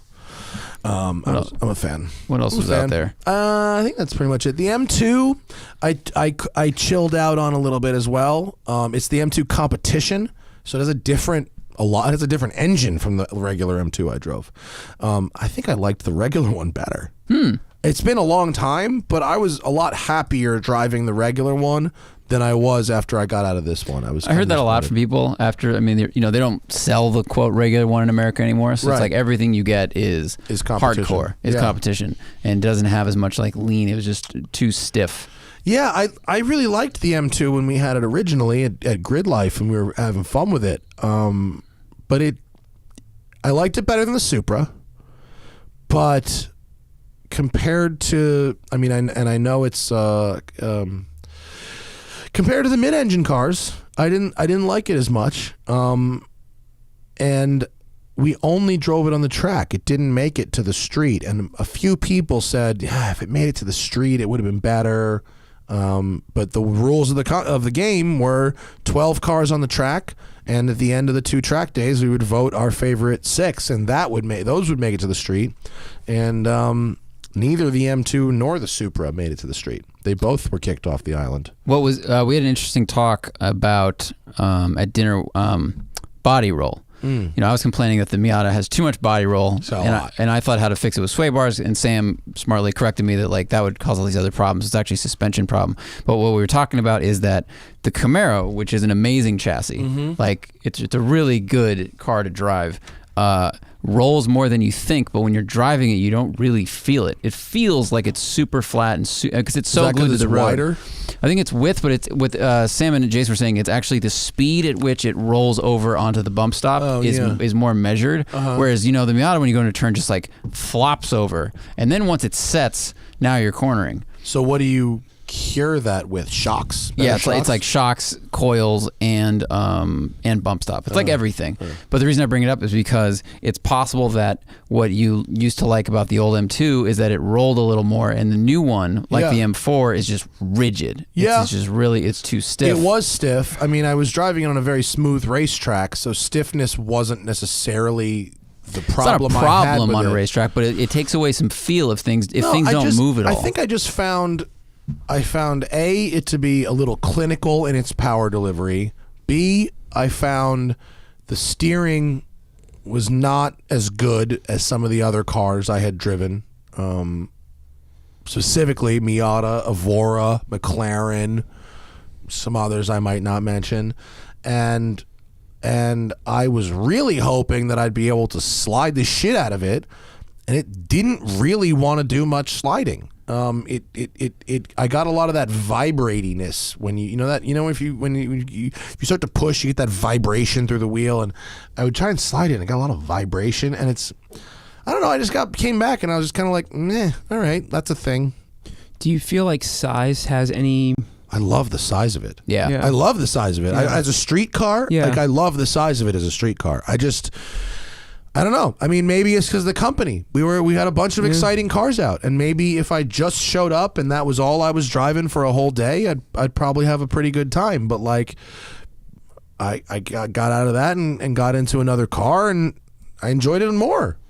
Do you think that overall size has a factor in this specific competition? Like, I mean, all the different cars you drove, there's the Miatas, obviously, the M2, those are kind of on the smaller side. The Supra is not as small as what I thought it was going to be when you compare it to... It's pretty small. Is it? It's about the same size as an 86. Okay, so, I mean, do you think a smaller car could be competitive against something the size of a Corvette? Well, it's not... I think you're asking the wrong question, because if you actually look at the cars that made it off the track and onto the road, 1, 2, 3, 4... 4 of 6 were mid or rear engine. Okay. And only one mid-engine car did not make it. one of the mid-engine cars didn't make it to the road. Whereas 1, 2, 3, 4 of the front engine cars got kicked off the island. I think we are, as far, this is Road and Track. So Road and Track is a more focused sports car enthusiast car magazine. Yeah. And I think that in a lot of ways, especially with the Corvette now being mid-engine, I think in a lot of ways we are just preferring the dynamics of the rear engine or mid-engine cars. So using that very generic algorithm that you just came up with, it's obvious that, that kind of gives you the example of why GM, to remain competitive, had to do what they did with the Corvette. Yeah. Oh, I don't think they did it for the right reasons, but or more or less, I think they did it for 0 to 60 reasons. Yeah. Which would be the most Detroit thing ever. But I think ultimately it was the right move. Yeah. There were people on the Road and Track staff that do not feel that it was the right move. Not necessarily because they think the resulting car is bad, but because they think that it's no longer a Corvette. I'm actually on that team. Yeah. I feel like a Corvette's been the way that it is. I get why they did it, because they literally, after driving the ZR1, like, they have hit the limit of the engineering possibility of a front engine rear-wheel drive car, without a doubt, of the ZR1. So I get why they had to do that, but I just feel like there's something to be said about, over the years, that this has been the Corvette, and this is what we're used to, and this is how it is. Yeah, but I think that's a bad reason to keep doing something, because it's the way we've always done it. Right. Is not a great reason. But could it have been something as simple as just not call it a Corvette anymore? Maybe. I mean, maybe you could call it Zora or some shit like that. They could have done that. That was Camisa's argument. Camisa's argument was about the whole thing. Yeah. About the whole car was, I don't want this to be the Corvette. I want this to be the Zora. Yeah. And it doesn't. And had they done that, I'd be. Yeah, and if it's the Zora, if it's placed above the Corvette, I think his argument was that they would be able to do certain things that would improve it, like just stuff without driving. Like Ford did with the GT. Well, yeah, you could either go that route. Yeah. I mean, but I think that because it was a Corvette and not a Zora, right, it had to have a trunk that would hold fucking golf clubs. Yeah. Well, having a trunk that holds golf clubs means the whole rear end has to be ugly, because now you can't have a center exhaust. And now you can't have radiators with cool fans back there. And you can't have air flowing through shit with buttresses, because you got to have a trunk. The problem is the Corvette is such an automotive icon as a name. And it means what it's meant for so long. To change it so radically and still call it a Corvette, to guys like Camisa and me, I mean, that's our. I'm not saying that there's anything wrong with the car. I'm saying that I just, strictly from a branding standpoint, the Corvette is what it is. But from GM's perspective, the Corvette is their halo car. I mean, look, let's have a comparison. Here's a comparison. Toyota, huge company, tons of money. Resurrected the brand equity of 10 years of Supra. Of the Supra being a legend. Resurrected all that brand equity, and what did they do with it? They put it on a fucking BMW. So if Toyota, a smart company like that, is willing to do that, how could we possibly expect GM to rise above calling that a Corvette? No. Never. No. Not in a million years would that happen. But like I said, I have to look at it as the Corvette is not the Corvette. The Corvette is their halo car. That's where it slots in. It doesn't slot in as their front engine rear-wheel drive sports car. It slots in as that's their halo car. And so in that respect, the Corvette's the Corvette. That's got to be their top car.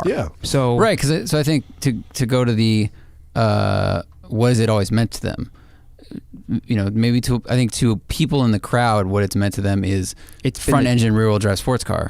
But like you said, to GM, it's been Halo sports car. So if the thing that they have to do to make it competitive is to do this, the Corvette has to be the car that's winning the races. The Corvette has to be the car that's doing certain things for them on that standpoint. Just because it happened to be front engine rear-wheel drive this whole time. Exactly. So that's what you have to kind of retrain your brain into doing, because.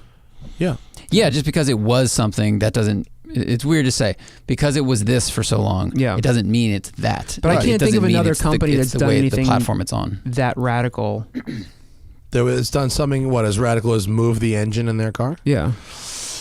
I mean, and still called it the same thing. They still called it the same thing. Other than I don't think the Eclipse. Eclipse Cross. Yeah, there you go. So, oh, that's funny. Who else has ruined their brand equity? I mean, there's not many cars where they move the power plant and it's totally inside of the car, period, let alone call it the same name. Yeah. That's what I was trying to think. That's a first, I think. A lot of what the new Corvette is very radical for a lot of reasons. It's radical for GM to do a mid-engine car. It's radical for them to change what their heritage is. It's a really historically significant time in being an automotive enthusiast, because that love it or hate it, that changes the game in a lot of aspects and it's going to be felt across the board to everybody. I think it's interesting. It might. The question is most people aren't going to get to drive one before they buy it. Not for a while, right? So the question is, and if they do, they're going to get a very short test drive around the block, right? Yeah. They're not going on a racetrack with it. No. Not for a little bit. So the question is, will sitting in it, touching it, playing with it, smelling it, because it smells exactly like a GM vehicle. It smells, I mean, you rent an Equinox, that smell, that's what the Corvette smells like. Yankee Candle, if you're looking for Christmas ideas.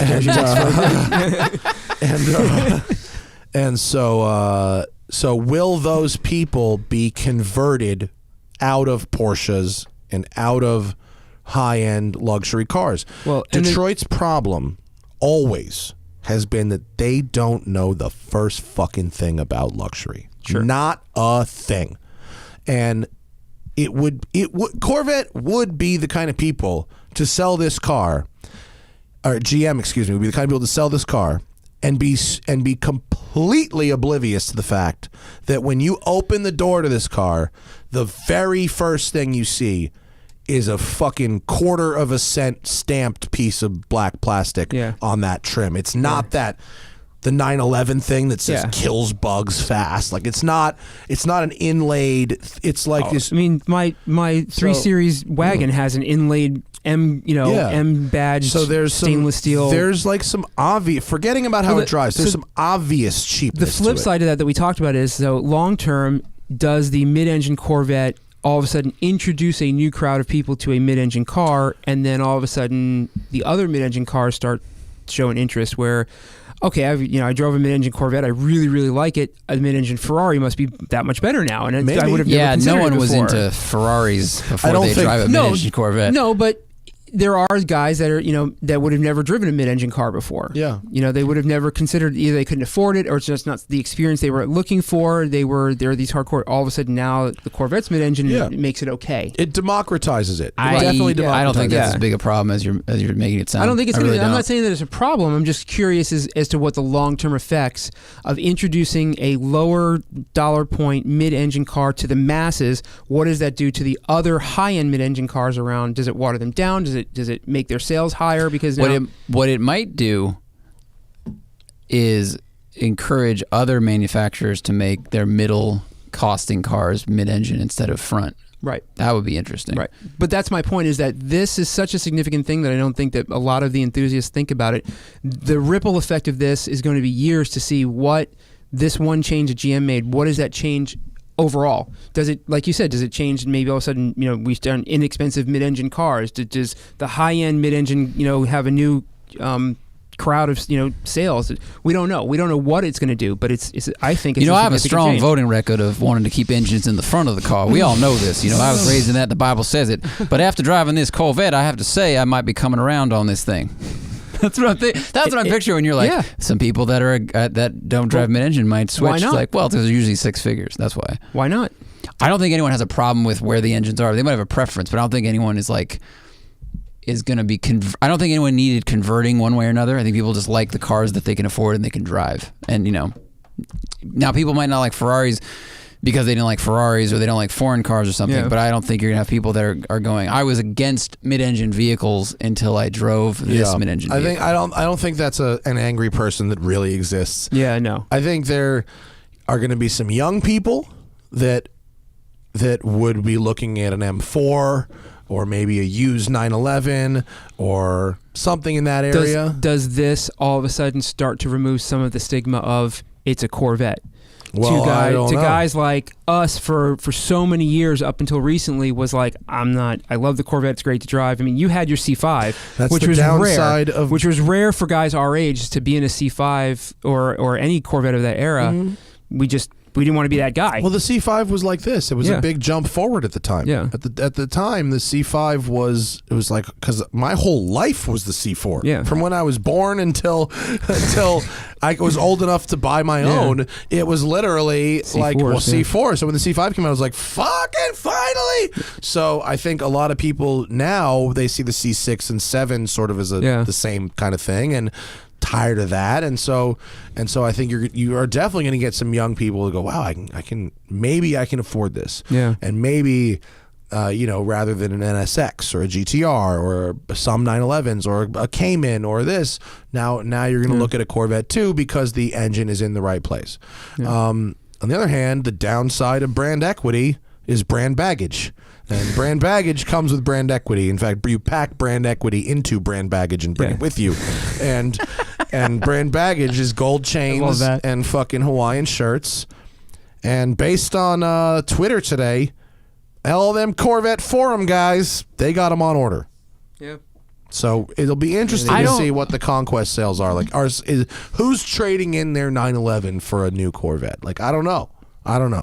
I think I don't know how much of that'll happen, but I think the brand baggage thing, where it's like the old guys are driving with the Hawaiian shirts and stuff, I think that's kind of fading, because think of how many young people you see driving either a Camaro or Challenger or a Charger, and they don't, and there's plenty of old dudes that are wearing Corvette clothing or hand-me-down Corvette clothing doing the same thing. So I think it's just like what the car is about is like young people are more about how much fun at it Cars is. and Coffee, I'll see someone in their 30s driving a Z06 or something like that, or a modified Corvette. Like, I see that, but we went to Manhattan Beach Cars and Coffee a couple weeks ago, and it was like Corvette Cruisers Club, and it was a bunch of old folks in shit with fake chrome, unfold their glued chairs.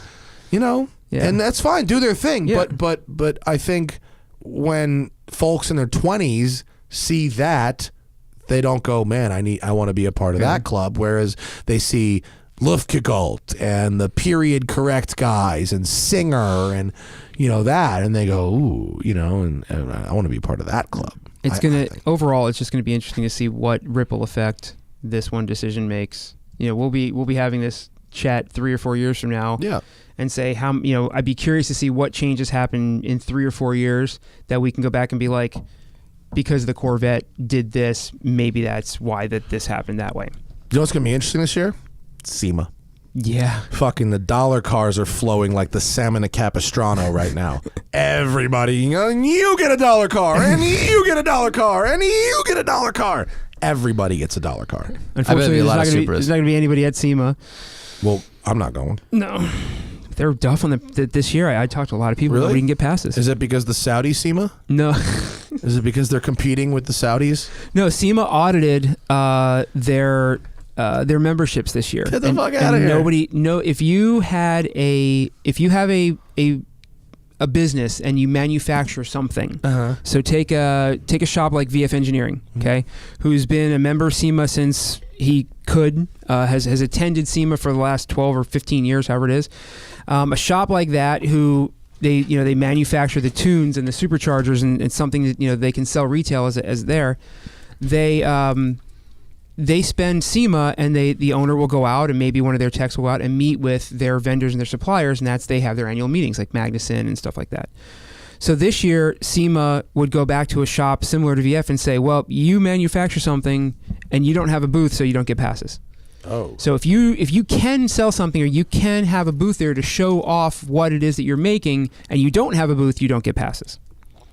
So the ripple effect of that is that a lot of you lose a lot of the riffraff, but the smaller shops that a shop like VF can't afford to have a booth there, plus lose 3 or 4 guys for the entire week and all this other stuff. I mean, it affects them big time. So they use that show to go meet with the Magnusons and the other stuff like that. So and the ripple effect is that Magnuson uses that show to meet with all their vendors like that. Yeah. And then they say, okay, instead of having to go and have a ground team and have a Northeast guy and a Southeast guy, just meet at SEMA. We'll have our annual meetings once a year and call it a day. All of these shops now, if you're a tuner shop and you don't actually sell anything retail, yeah, you can get past as your member SEMA. But if you sell something retail that you make and you manufacture and it would qualify to display in a booth somewhere and don't have a booth, no tickets. Was that really the source of the problem? Shops that manufacture things but don't have booths? They did an overall audit and they just basically were like, they were just cracking down on tickets this year. Part of it is with the convention center being under construction, they want to try and manage the crowds a little bit. Next year's going to be even worse. They lose the North and South Hall at SEMA. So they're trying to shrink it. So they're trying to shrink it a little bit and kind of Okay. control it, but without warning. Like, does these shops, like, say, look, we're going to do this year, but next year just know you're not getting tickets. And maybe give them enough time to say, okay, well, I'll have a booth. But I use VF as an example because I was there with Nick trying to organize our SEMA plan 6 months ago, and he had planned on going like he did the year before, and they're like, no, you need a booth. He's like, I can't come up with a booth and displays and have to hire extra staff and all this other stuff. I got 6 months to get all this stuff ready to go, and you're telling me now. And it's expensive, and it's going to be interesting to see SEMA, what's there, but it will be inundated with Corvettes and Supers, I'm sure. Yeah. You think the other? What's the other one? PRI, Apex. You think people are Apex. going to go across the street to Apex? It's the same passes. I mean, Oh, it is. Yeah, Oh, yeah. well, maybe not. Yeah. That sucks. All right, that's a bummer. Yeah. Fuck. Oh, good thing I wasn't going anyway. No. What do we got for questions? We got a bunch. I think we got a bunch. Can you zoom in so I can read it? Who's the first jerk to ask you about the Corvette driving after you told them not to? Well, We'll see when we get to him. we'll see.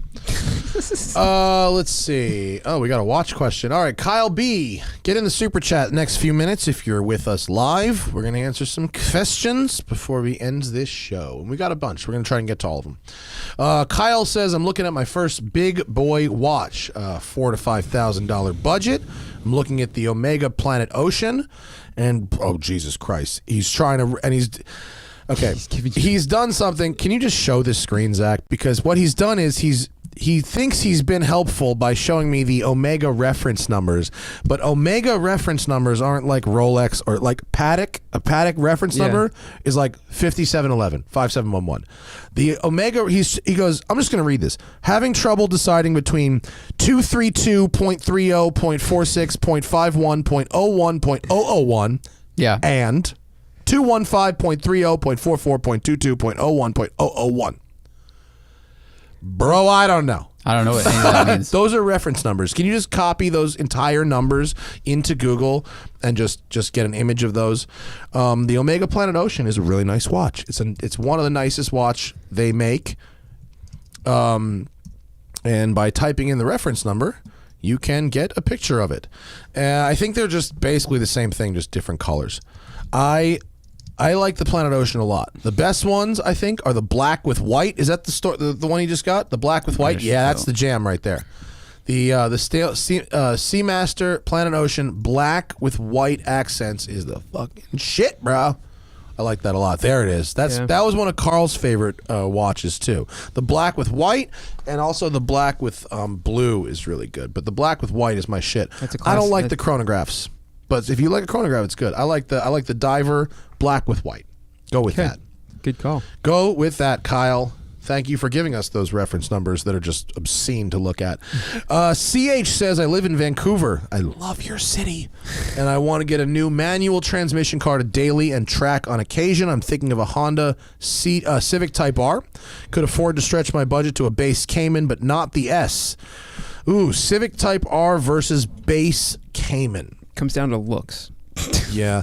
Well, look, I mean, you shouldn't buy a Civic Type R. Well, okay, hang on, let me back up. Civic Type R is a great daily driver. It is. It's very practical and comfortable. It goes pretty fast, but it doesn't really. There's not really a sacrifice. Yeah. You can daily one. A base Cayman has 2 seats. So if you are okay driving a coupe, you shouldn't buy a sedan. You know what I mean? Like if you're gonna go on a track and like a Cayman, even a base one, has such better dynamics than a 4-door sedan. Any 4-door sedan. Yeah.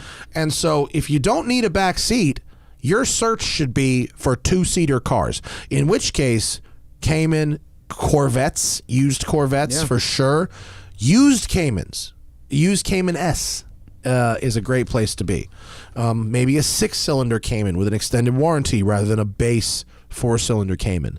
I would look there, but my main piece of advice for you is that the Civic Type R is great for 4-cylinder front-wheel drive cars with a back seat. If you don't need the back seat, you should eliminate it from your options, because it's a big car. The back seat has a lot of room in it, which is great if you need it. But if you don't need it, you're lugging a lot of car around. The only thing those two have in common is their manual transmission. Totally true. Brian Onofre says, reviews say that the Toyota 86 limits are low, slidey, and fun on the Eco tires. What tires for my V6 Mustang would mimic this feeling? I autocross and daily drive the car. Zach? I mean, whatever's cheap and hard. Yeah. That's really what, because the FRS tires are the Prius tires, right? Basically. They're hard, they're If you go to 400 tread wear, your I local think. discount tire place and you cannot pronounce the brand name, that's going to be a fun tire. Oh, yeah. What my drift tires are like Bavarius Braris or something. Like they're $60. Yeah. Yeah. The tires that came on my Crown Vic were terrifying because they were super hard and they last forever. I mean, anything that's a 400 tread wear. High tread basically. wear, 400 and up. You know, fucking get some snows in the That was summer. my next thing is winter tires. Yeah, high tread wear eco tires is, and if you want to replicate it without spending money, just pump your tires up to 40 psi Or higher, 70. yeah. or 70. Kitty Schnipe says, would you rather drive an S550 Mustang sized Exige or an Exige sized Mustang? Exige sized Mustang. Exige sized Mustang. Yeah, Absolutely Exige sized Mustang. A fucking tiny Mustang would be rad. That's what the Escort was like, right? Yeah. The old one? An Exige sized Mustang is, a Ford Escort Mark 1. Right. Basically, yeah. Doug Horn says, he liked the Watch and Listen episode with Carl. So I guess we haven't really talked about it together. Carl died. That's not a good way to intro that, but Yeah. we lost my friend Carl a week and a bit ago, and it's been very difficult for me. I have actually cried quite a bit because Carl was a fucking legend. Food, watches, cars, people, business, crime. Carl knew about everything. Carl knew about, Carl, and people who describe Carl, they describe him as like an explosion or like the Big Bang, or like someone called him the match and the kerosene, and he'd walk in and just like blow up a room, like just fucking, I'm here now, I run this, like. And people use those descriptions for other people all the time, but like legit, that is the absolute case. That actually was Carl, and he passed away. We think of a heart attack. He was not a model of health, but he was. I go listen to the shows with him. He talked about why he lived his life the way he did, and I couldn't argue with it. No. He watched his father, save for this supposedly epic retirement, travel, big house, all this shit, do all the right things, and got Alzheimer's at 61, and now he's in his, 80s maybe, 70s or 80s, but he doesn't know his own fucking name. Jesus. And so Carl was like, fuck that. I'm not doing that. I'm having fun every day. I'm doing exactly what I want to do every day. And, he busted his ass. He's a hustler, amazing chef, worked hard. But, he had a good time all the time. He maximized his use of the internet for exclusively fun things. And he's in that shirt, in that photo, he's wearing a cat shirt. He had 100 shirts with cats on them, all different. He taught me a lot about watches. He really influenced my watch collecting habits. I'm wearing the Rolex Explorer right now that Carl, after explaining to me why my Rolex Batman sucked and the Rolex Explorer is a much better watch, I sold the Batman and I got Explorer, and he was 1,000% right. I don't know. We're gonna be talking about Carl for a long time. I had a T-shirt made with the guys at Blip Shift, and the Carl's restaurant La Cubana, somehow in conjunction with Guy Fieri, they are starting some kind of foundation for aspiring chefs in Carl's name. It's I don't exactly know what the plan is, but I'm talking with them. We are going to sell this shirt. Pull that picture back up, Zach, of the shirt. And it's on the front. It's Carl being very Carl with a slice of pizza, admiring. And on the back, it says, it's just a fucking great picture of Carl. Yeah. I really, really like it. Pinky up, as always. And on the back, it says, they nailed the eyes. They nailed it. It says, "Don't trust your own taste. Chances are you have none," which is one of my favorite lines from Carl. He had a lot of great lines. "I'd rather eat crumbs with bums than steaks with snakes." I like that one. That was a good one too.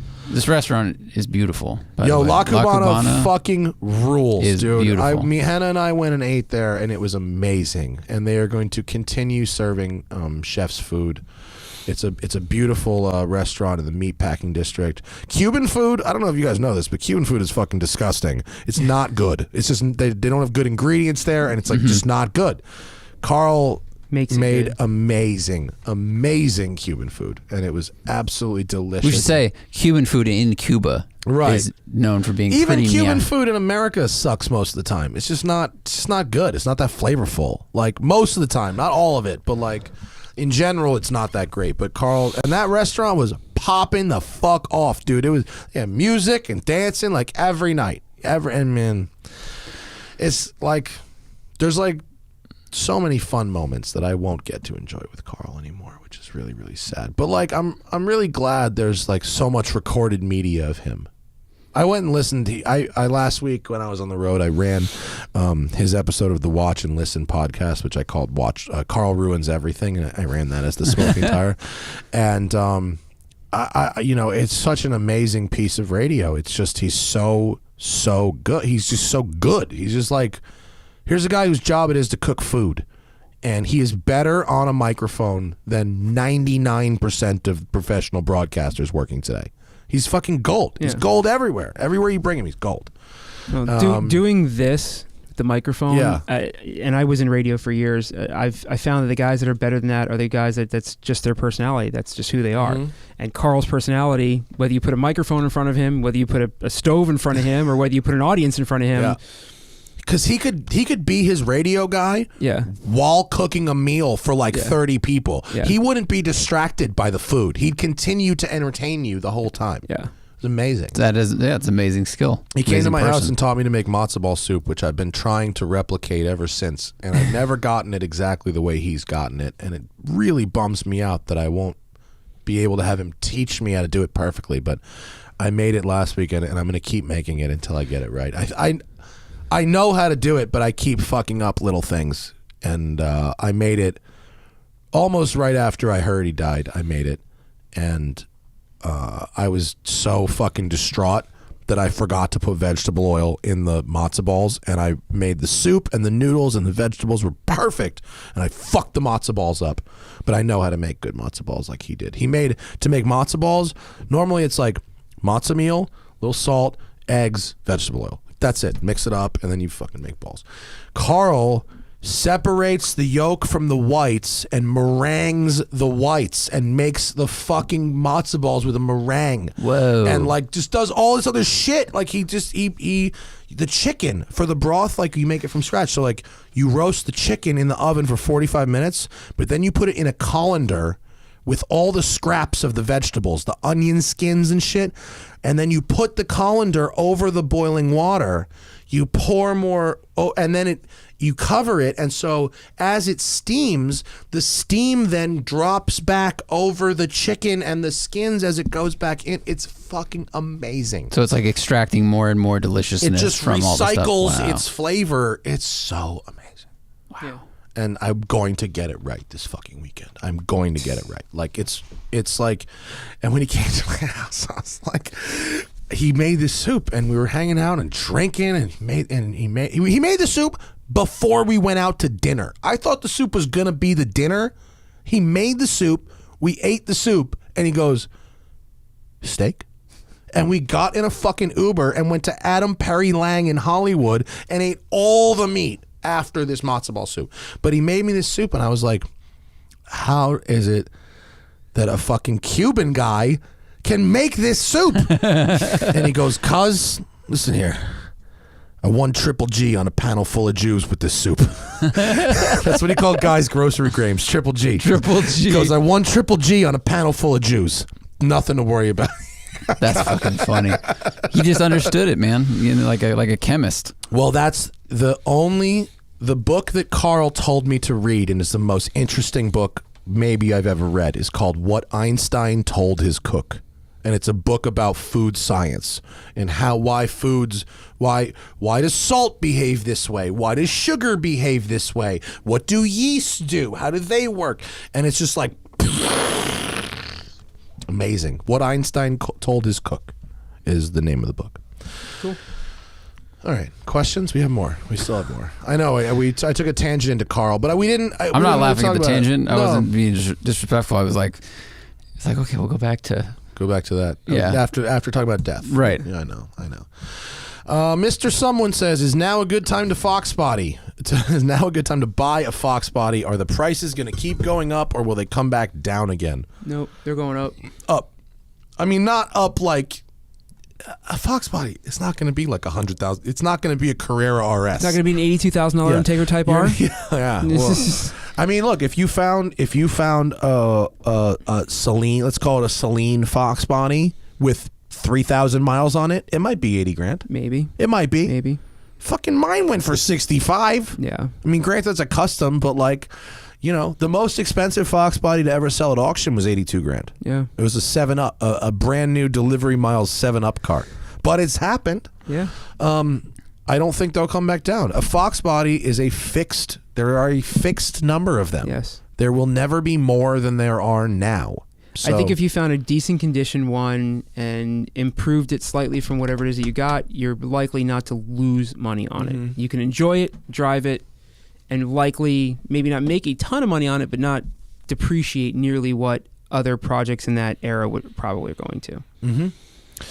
A couple RIPs for Carl. Indeed, we will have many RIPs for Carl. There's going to be I'm not sure what we're going to do on an official basis, but we are going to do something. And the shirt, we're going to donate all the money. Obviously, I'm not. I think there's a couple of people. The podcast I did last week where I recorded an intro and then I reran the watch and listen episode. I put ads on it, and I put ads on it because we have to. We have advertisers. We have deals, but also a couple of people in the comments got real shitty with me about, your friend dies and you sell ads, you cold fuck. And I was thinking about Carl, and I could picture Carl being like, "Cuz, I fucking die and you don't even cash in?" Like, what kind of like what did I teach you? You fucking pussy. You know what I mean? The downloads are going to be huge. I picture Carl going, you don't fucking sell ads on me. I fucking die and you don't fucking make a buck. You're a bitch. I think I can picture Carl fucking Exactly right too. Yeah, right. That would be exactly, Carl. that was Like, exactly what do you Carl. mean you're not cashing in? What do I got to fucking do? You're getting paid double on the same content. It's great. Yeah. Michael Umerhofer says, what is one car I hated until Jason or Chris Harris changed my mind? Mercedes 190E Cosworth 2.316. You liked it more or less? I listened to Jason's arguments for it, and I thought that maybe my impression of the car was wrong, and that maybe he knows more than I do because he drove the Euro Spec 1 and because he's had a lot of time and driven a bunch of stuff, and he cited some very specific examples that it's better than the M3 at certain things and whatever, and I don't love the E30 M3 either, and so I thought, okay. Is the only 190 you drove stock American import? Yeah. It's different. It's a very ballgame. different. We've talked about it before, but yeah. So that's the one that comes to mind. Yeah, I don't think they didn't really change my mind. No, I don't think there was anything else I hated until they changed my mind. Jason talked me out of wanting to buy a 328, a Ferrari 328, which you had been talking about doing. Which I had been talking about doing, and he talked me out of it because he was looking at a 328 and he went to drive one, and he cited some very specific reasons why I should not buy one, which is fine. He just saved me 80 grand. Yeah, he's a great resource. Yeah, so yeah, that's one. Jordan says, what are my thoughts on the M2 comp versus the original M2 I drove? I don't know if this... We kind of covered it earlier. I think we show. covered it based on the time of that comment. Yeah. I don't know if it was necessarily because I drove the original M2 by itself and I drove this one back to back with a bunch of other cars I happen to like better, but I got out of the M2 comp this time feeling a little cold and detached, and it just didn't resonate with me, despite the fact that objectively I think it was pretty good. I also think it had 15.7 inch brakes. I think it has like huge Dodge Challenger size brakes, and that the braking performance wasn't all that impressive for the size of those insano brakes. And I remember being like, well, why do they have to be this big? Is this thing secretly like way heavier than I think it is? I wasn't bothered by their existence, it being that big, but I did a video with it, which you're going to see in the edit. But I was like, this thing has the biggest fucking brakes ever, and it's like not like locking up the top. You know what I mean? Like it's so not bringing you down as rapidly as you expected. I was just left with it being kind of like, okay, it's all right. It wasn't really. It wasn't a boat anchor. It wasn't really my thing, but that's okay. I think my personal tastes over the last couple of years has really transitioned towards rear and mid-engine cars and how they drive, as opposed to how a fast front-engine car drives. When I drove the M2, it was literally the only car I drove that day, so I had nothing to compare it to. Yeah. So and I also, on the road I was on, I wasn't on the brakes as hard as you were on a track, so I can't really speak to it. Yeah, I hope that answers your question. MB is French. She wants to know about the cats. The cats are doing well. They are integrated very well. The kittens annoy Conrad a little bit, but Nikki snuggled with Pico last night in bed, and it was great. Their quirks: Pico sleeps under Vinny's bed for pretty much all day, and then comes out at night. Conrad has been all over my bed lately too. I don't understand. Like the last couple of days, he's been bonding with me. Well, because your bedroom is out of the way of the kittens, and he's been annoyed with. He jumps on the corner of my bed, and like certain times of the day, the sun will hit just right, and he likes to sit in the sunbeam on the corner of my bed. He follows the sun around the house. Conrad, unfortunately, is a little sick and has congestive heart failure. And he's 14, so we've got him. Yeah. Whoa. So we've got him starting medication. Did Hannah give him medicine this morning? I told her. Okay. Yeah. And Prilosec OTC. I don't know. I don't know. I told her we needed a lesson on how to do that when we got home. Totally. And so he's an old man now, and so we've got medications for him, and he could live years, or he could live months, and we're not entirely. There's no way to determine how that will go down. But it was really, I felt like I learned, like yesterday. I was like, wow, I learned how my pet is going to die, and. You don't know that. He could get hit by a bus. He could get hit by a bus. That's true. Fall off one of the railings. Yeah, it's been a bit of a tough couple of days. But he's fine. I mean, listen, there was something weird with him, and that's why we brought him. Why you brought him in. So had you not done that, he's on some medicine that, like you said, he could be okay. But had we not done it, yeah. So anyway, that's what's happening, and then Nikki is very, very snuggly, and Finn doesn't know how to snuggle yet, but he really tries. But he's just run into the wall. He really wants to snuggle, but he doesn't know how to do it. So he's just all over you. It's very funny. Nikki likes to steal human Step food. 1 is not moving. That's the first step. Yeah. Michael says, Steven says, thanks for the watch buying advice. Oh, there we go. Michael says, are we planning on making a 1 million mile Lexus or similar into a Safari? Nope. Nope. JR says, what do I think of the NSX? I have 4 videos on the NSX. Street, track, 2017, 2019. Numerous podcasts. It's probably 40. It's probably 40 minutes of NSX content. Yeah. Clay says, should I keep my 86 AE86 or sell and buy a 72 240Z? Ooh. If that's a new 86 you're talking about, Sell. If it's an 80s 86, keep. Tomas says, is a Lotus Exige S driving experience worth the S? Or worth the money? Worth the money. Yeah, because a Lotus Exige S driving experience costs nothing. Because you buy the car for $50,000, you put 5,000 miles on it, and then you sell it for $50,000. So it doesn't actually cost you anything to own a used Lotus.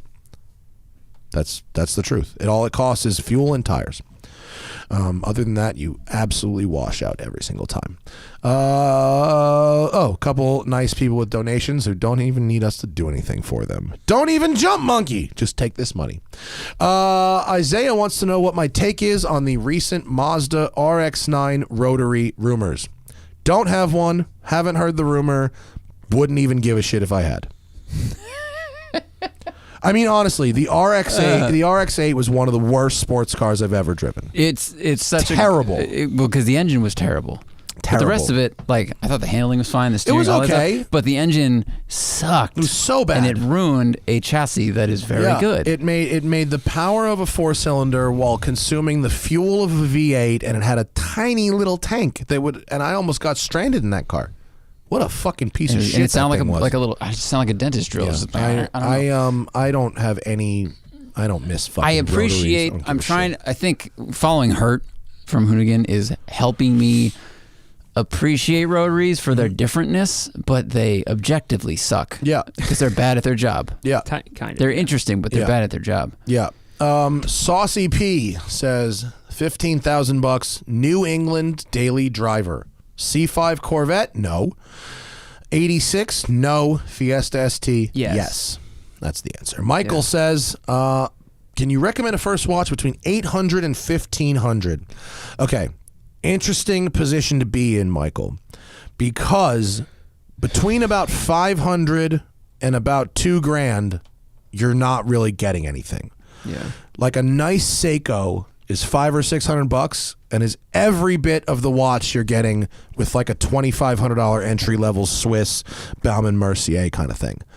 $800 to $1,500 is going to be your $500 watch, but with a hashtag branding added on it. So like that being Weiss said, watch, isn't that? Well, like a Weiss watch that's not one of Cameron's movements. So for me, Weiss makes a couple of different watches, 3 in fact different watches, and then some sub variations of that. The American issue field watch is the only one that has Cameron's movement in it, and that's the one I have, and that's the one you have. Yeah, those are $2,500. If you want the Swiss movement one, it's $1,500. So you can get a Weiss. You can also get, let's see, Sin, S-I-N-N, Junghans, which is spelled Junghans, J-U-N-G-H-A-N-S. Alpina is a nice one. Let's see, Seiko for sure. Orient. Junghans is a very Bauhausy kind of German minimalist thing. If it was me, I'd buy a $500 Seiko Turtle, which is a fucking amazing watch. Second part of that question, if I bring a Coyote swapped manual Crown Vic to LA from North Carolina, will you drive it for a one take? Zach will. Fuck yes, I will. I will not. That sounds amazing. It does. It sounds great for Zach. Carl says, "Hey Matt, love the show. What was a car that before driving it you hated it, but after the drive you liked it? And have you ever gone to Montreal?" I have been to Montreal. It's lovely. What's a car I didn't like until I drove it and then it changed my mind? That's very interesting. I don't. Let's see. What's a lot better than I expected it to be? This is tough. What did I expect to hate? Bullet Mustang? Bullet Mustang I really liked. Expected to hate it. You expect to hate it because you just hate the idea behind it? Yep. I felt that way about the 3-door Veloster, and then I drove the new one, and I was like, don't care about the 3-door thing anymore. Yeah. That the Veloster N is good enough that the 3 doors no longer matter. Mm-hmm. BMW i3. I loved the i3. I thought it drove great. In fact, compared to the i8, I think the i3 is a much better use of this technology. Yeah, that car felt really great around like 20 to 40 mile an hour curves. Yeah, and with the surprisingly good handling, very comfortable, incredibly well made. The only reason the i3 sucks is because BMW intentionally put a small fuel tank in it because you can't. It's a range extended EV as opposed to a hybrid. If the EV range is bigger than the fuel range. So they put a small tank in it to reduce the fuel range to below the EV range, which is fucking stupid because they had a car that was as practical as a Volt that they made substantially less practical because they would rather have EV extended credits than hybrid credits in our stupid credit system. That being said, they drive really nice. Daniel says, you're making me hungry. Sorry, buddy. Go to La Cubana. Henry says, earlier I said that the road test route for PCOTY was fantastic. What was it? Now, I don't fucking remember. Let's see. We left Highway 70 was part of it. Yeah, we left Thunder Hill, and we went northeast into, what was that, National Forest? Pull up a map. Yeah. We went northeast from Thunder Hill. Was it 7? It was at 70, and then we what was that? What's the national forest there? What's that one? Plumas. We went into the Plumas National Forest, and then we turned south and we ran down the back roads in that national forest. That's pretty much it. Yeah, pull that over, pull that, drop that, and then we ran south to along those lakes. And then we ended up in Truckee. Yeah. So, Bucks Lake. We stopped for lunch here. Okay. Yeah. So we might have done that one, maybe. Okay. Yeah. What route is that? We cut over from. 162. That's it. Yeah, the 162. That one was great. And then we went down by Truckee, and we went up and over a bunch of fucking random mountains. I don't remember. And then we were on the Donner Lake or Donner Pass or whatever it was. That whole forest, that Plumas National Forest, I'd never been there. It was spectacular driving. Yeah, I've never been there before. Sort of in the northeast corner of California. I'm trying to find where we crossed over because I thought we were on the 70 for a while, and then we jumped over to to Bucks for lunch and stuff. But this whole area was that entire national forest was absolutely incredible. Ridiculous. Yeah, that was nice. Any more before we get out of here's? Zach? Thank you. And how is married life in the Delica? The Delica works pretty good. Yeah.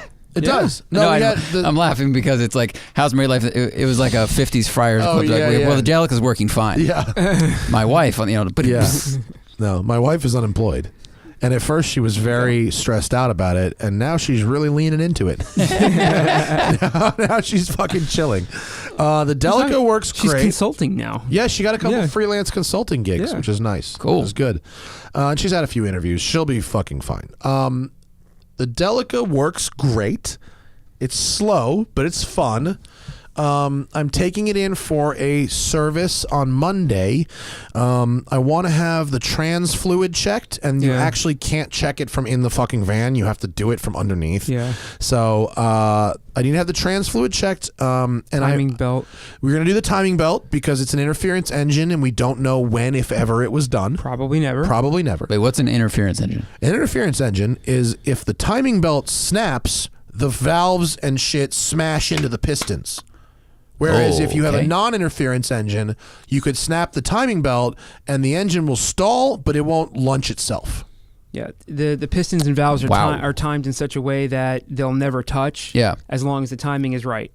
But the minute something's off, the clearance is that tight. The valves will stay open and the piston will hit the valve and it's a huge big mess. It's a big problem. So if you have an interference engine and you don't know about your timing belt, you have to get the timing belt done so you know it was done at this. Usually 100,000 miles. But in this case, the truck's 30 years old. I mean, even though the mileage is really low, it's still 30-year-old rubber. Right. I'm not super worried about it because in between when I bought it and in between when I took delivery, somebody put 3,000 kilometers on it and it didn't blow up, so I'm okay. But yeah, we're gonna do the timing belt. We're gonna have the trans fluid tested, checked, and possibly changed, and we are going to repair the speedometer, which stopped working a couple days ago out of nowhere. I don't know why. Probably something very. Are you gonna off-road it up like Rower Flats or something just to see? I don't give a fuck. People have asked me, like, when are you gonna off-road it? Like, there are zero things to me that are appealing about off-roading a 30-year-old vehicle that I care about. Yeah. If I'm going off-roading a 30-year-old car, it's going to be for All Cars Go to Heaven 3, and the car ain't coming back alive. And it's going to be this. Yeah. No, the Delica I bought is for Hannah and for my business. It's the airport shuttle for Westside Collective. Protect your investment. Yes. Right. And I'm going to leave us with one thing. Yeah, that's me getting climb out of the roof at Kogi. A lot of people have been asking me recently car advice, and I'm more than happy to give car advice. I love doing that. It's like a thing that I'm good at and that I'm into. But they've been going about it wrong, and I want to be helpful, but people aren't helping me help them. And the questions have gotten increasingly more absurd. Like, should I buy a Boxster or a Civic Type R, or maybe I'll just LS swap an FD RX-7, or maybe a monster truck? What do you think? I mean, today I got one that was like, I'm looking at a Corvette, I'm looking at a brand new Corvette, a 10-year-old Porsche, a 5-year-old M3, or an Audi A3 or an Audi A7. Like, what am I supposed to do with that? And I was thinking about like why that's such a ridiculous question. And it's such a ridiculous question because cars are not better than other cars. They're just better for you. And if you were to put those questions into the context of food, I thought about this on the treadmill earlier. What I want you to say is, Matt, I feel like eating a hamburger tonight. Who makes the best hamburger? Yeah. I want to go there. But instead you're coming to me and saying, Matt, should I get a hamburger or curry, or maybe should I become a vegan? How about just a Snickers bar? I mean, that's maybe literally, just get a Snickers bar and I'll call it a day. That's how this question sounds. Should I eat a burger or become a vegan? That's how related a Corvette is to a 10-year-old 911 to an Audi A7. It has to go back to, like we talked, that you're asking, what experience do I want to have behind the wheel? Mm-hmm.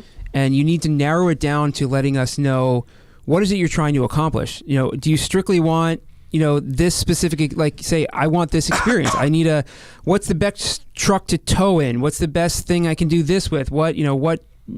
There's different reasons, but like you said, to get that broad of a choice, you're not thinking about what is the experience that you're looking for to buy. You need to narrow that down before you ask, whether it's us or any other car guy, or even just on your own. Yeah. If you're shopping for a car, you're shopping for a purpose. You're either shopping for transportation, you're shopping for a track car, you're shopping for a specific experience. And the experience may be just a daily. Maybe you need something with good gas mileage that's going to be comfy and has satellite radio or whatever. But you need to think about the experience that you want to have while behind the wheel of that car, and then I'll tell you who does that experience best. But it's like, do I want to? Hey, Matt, do I want to eat a steak or do I want ice cream? I'm gonna go on vacation. Do I go see to Egypt, or do I maybe go scuba diving? What do you think? I don't know. What kind, Yeah. Do you like water? I don't know. It's just, how's the heat? Yeah. Should I get a Gregory backpack, a Louis Vuitton bag, or just cargo plane? Like, how much stuff do you have? Yeah. Or maybe should I just grab a bag from Ralph's extra and just storage? Yeah. So I don't want this to be like a me bitching segment, but help me help you. And if you not call me, but if you email me or message me on Instagram or whatever, I want to help you. But think about what it is you're trying to accomplish. I need you to tell me the experience that you actually want to have. And furthermore, please remember that test driving a vehicle is an option for you.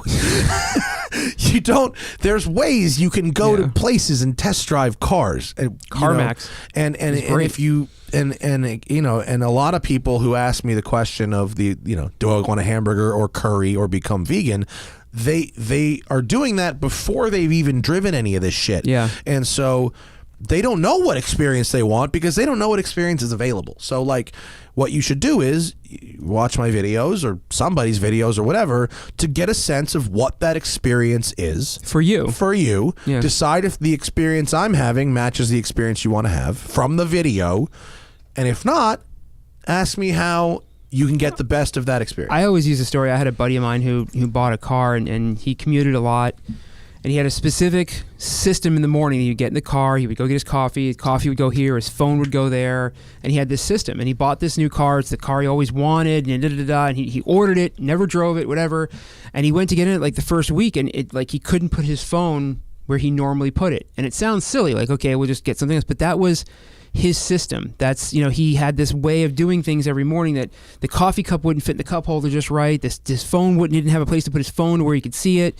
And it drove him insane. Yeah, people's specifics. And I tell people like, when normal people ask us, I want to get a car, what do I was like, look, take it to the grocery store that you normally go grocery shopping. See about parking it. Take it home. If you have kids, put your car seat in it. Put your bag that you would take to work in it. Like you normally go through the motions of what being, if this is a daily, obviously, if this is something that you're going to use a little bit more often, go through the motions of living with that car as much as humanly possible during the test drive, because chances are there may be a switch somewhere, like for instance, the Cadillacs. If not having a volume knob for me drives me completely batshit insane. Yeah. But you're like, I'm a non-customer of those cars because I don't have a scroll knob. Like I don't care how good that car is. Some people don't care. I mean, for a track car, who cares? Whatever. But for something you're gonna spend some time in. Well, everyone has their own priorities. Yeah. But some people value steering feel over side bolstering. Other people go, I like the color. The point is, think about that stuff before you ask us. Yeah. That's all. That's all. That's our show. Let's see, today's Tuesday, right? It is. So tomorrow's Wednesday, which means we have Chris motherfucking Porter coming in. Yeah. Nice. Chris Porter's coming in tomorrow. He is a hilarious comic. I don't even know what he knows about cars, but he literally commented on my Instagram, and I've seen his sets and I've seen his special, and I am thrilled that this guy wants to spend even fucking 5 minutes with me. I may come in just to hang. You should, because he's hilarious. He rules. Go check out his special tonight, Ugly and Angry. Does he have a new special since then? He might have a new special since then. I don't know. That's the one I saw before, and it was hilarious. And I strongly recommend. A Man from Kansas is the other one. What's the other one called? Yeah, A Man from Kansas. The Sun is bullshit. So maybe that looks. Maybe I don't know which one's newer. I think that one is newer. Yeah, Ugly and Angry is from a couple years ago. But fuck me, is it great? And he's gonna be here tomorrow, 5:00 Pacific time. So join us again live. All right, everyone, follow Vinny Russo 1 on Instagram so you can see his Cadillac. Zack Klapman is going to be editing my PCOTY videos, so we've got those coming out soon. Road and Track PCOTY is in the November issue, I think, and I don't know. That's all I got. We got more to talk about tomorrow, so that's it. You need your car kept safe and warm and snuggled in LA? Westside Collector Car Storage has you covered in Playa Vista, just 1.5 miles north of LAX. I got you. It's my place, bitch. And there it is, animated. I can't wait to have real pictures of a real building, but one of the greatest joys of this project has been to look at the rendering and go, fuck, the building looks just like it. Yeah, it's cool. So that's cool. All right, guys, the Smoking Tire Podcast is powered by Shout Engine. Get your own podcast at shoutengine.com. It's easy. All you need is a microphone, a connection to the internet, and ideally something to say. 5:00 Wednesday, tomorrow. We will see you then. Good evening.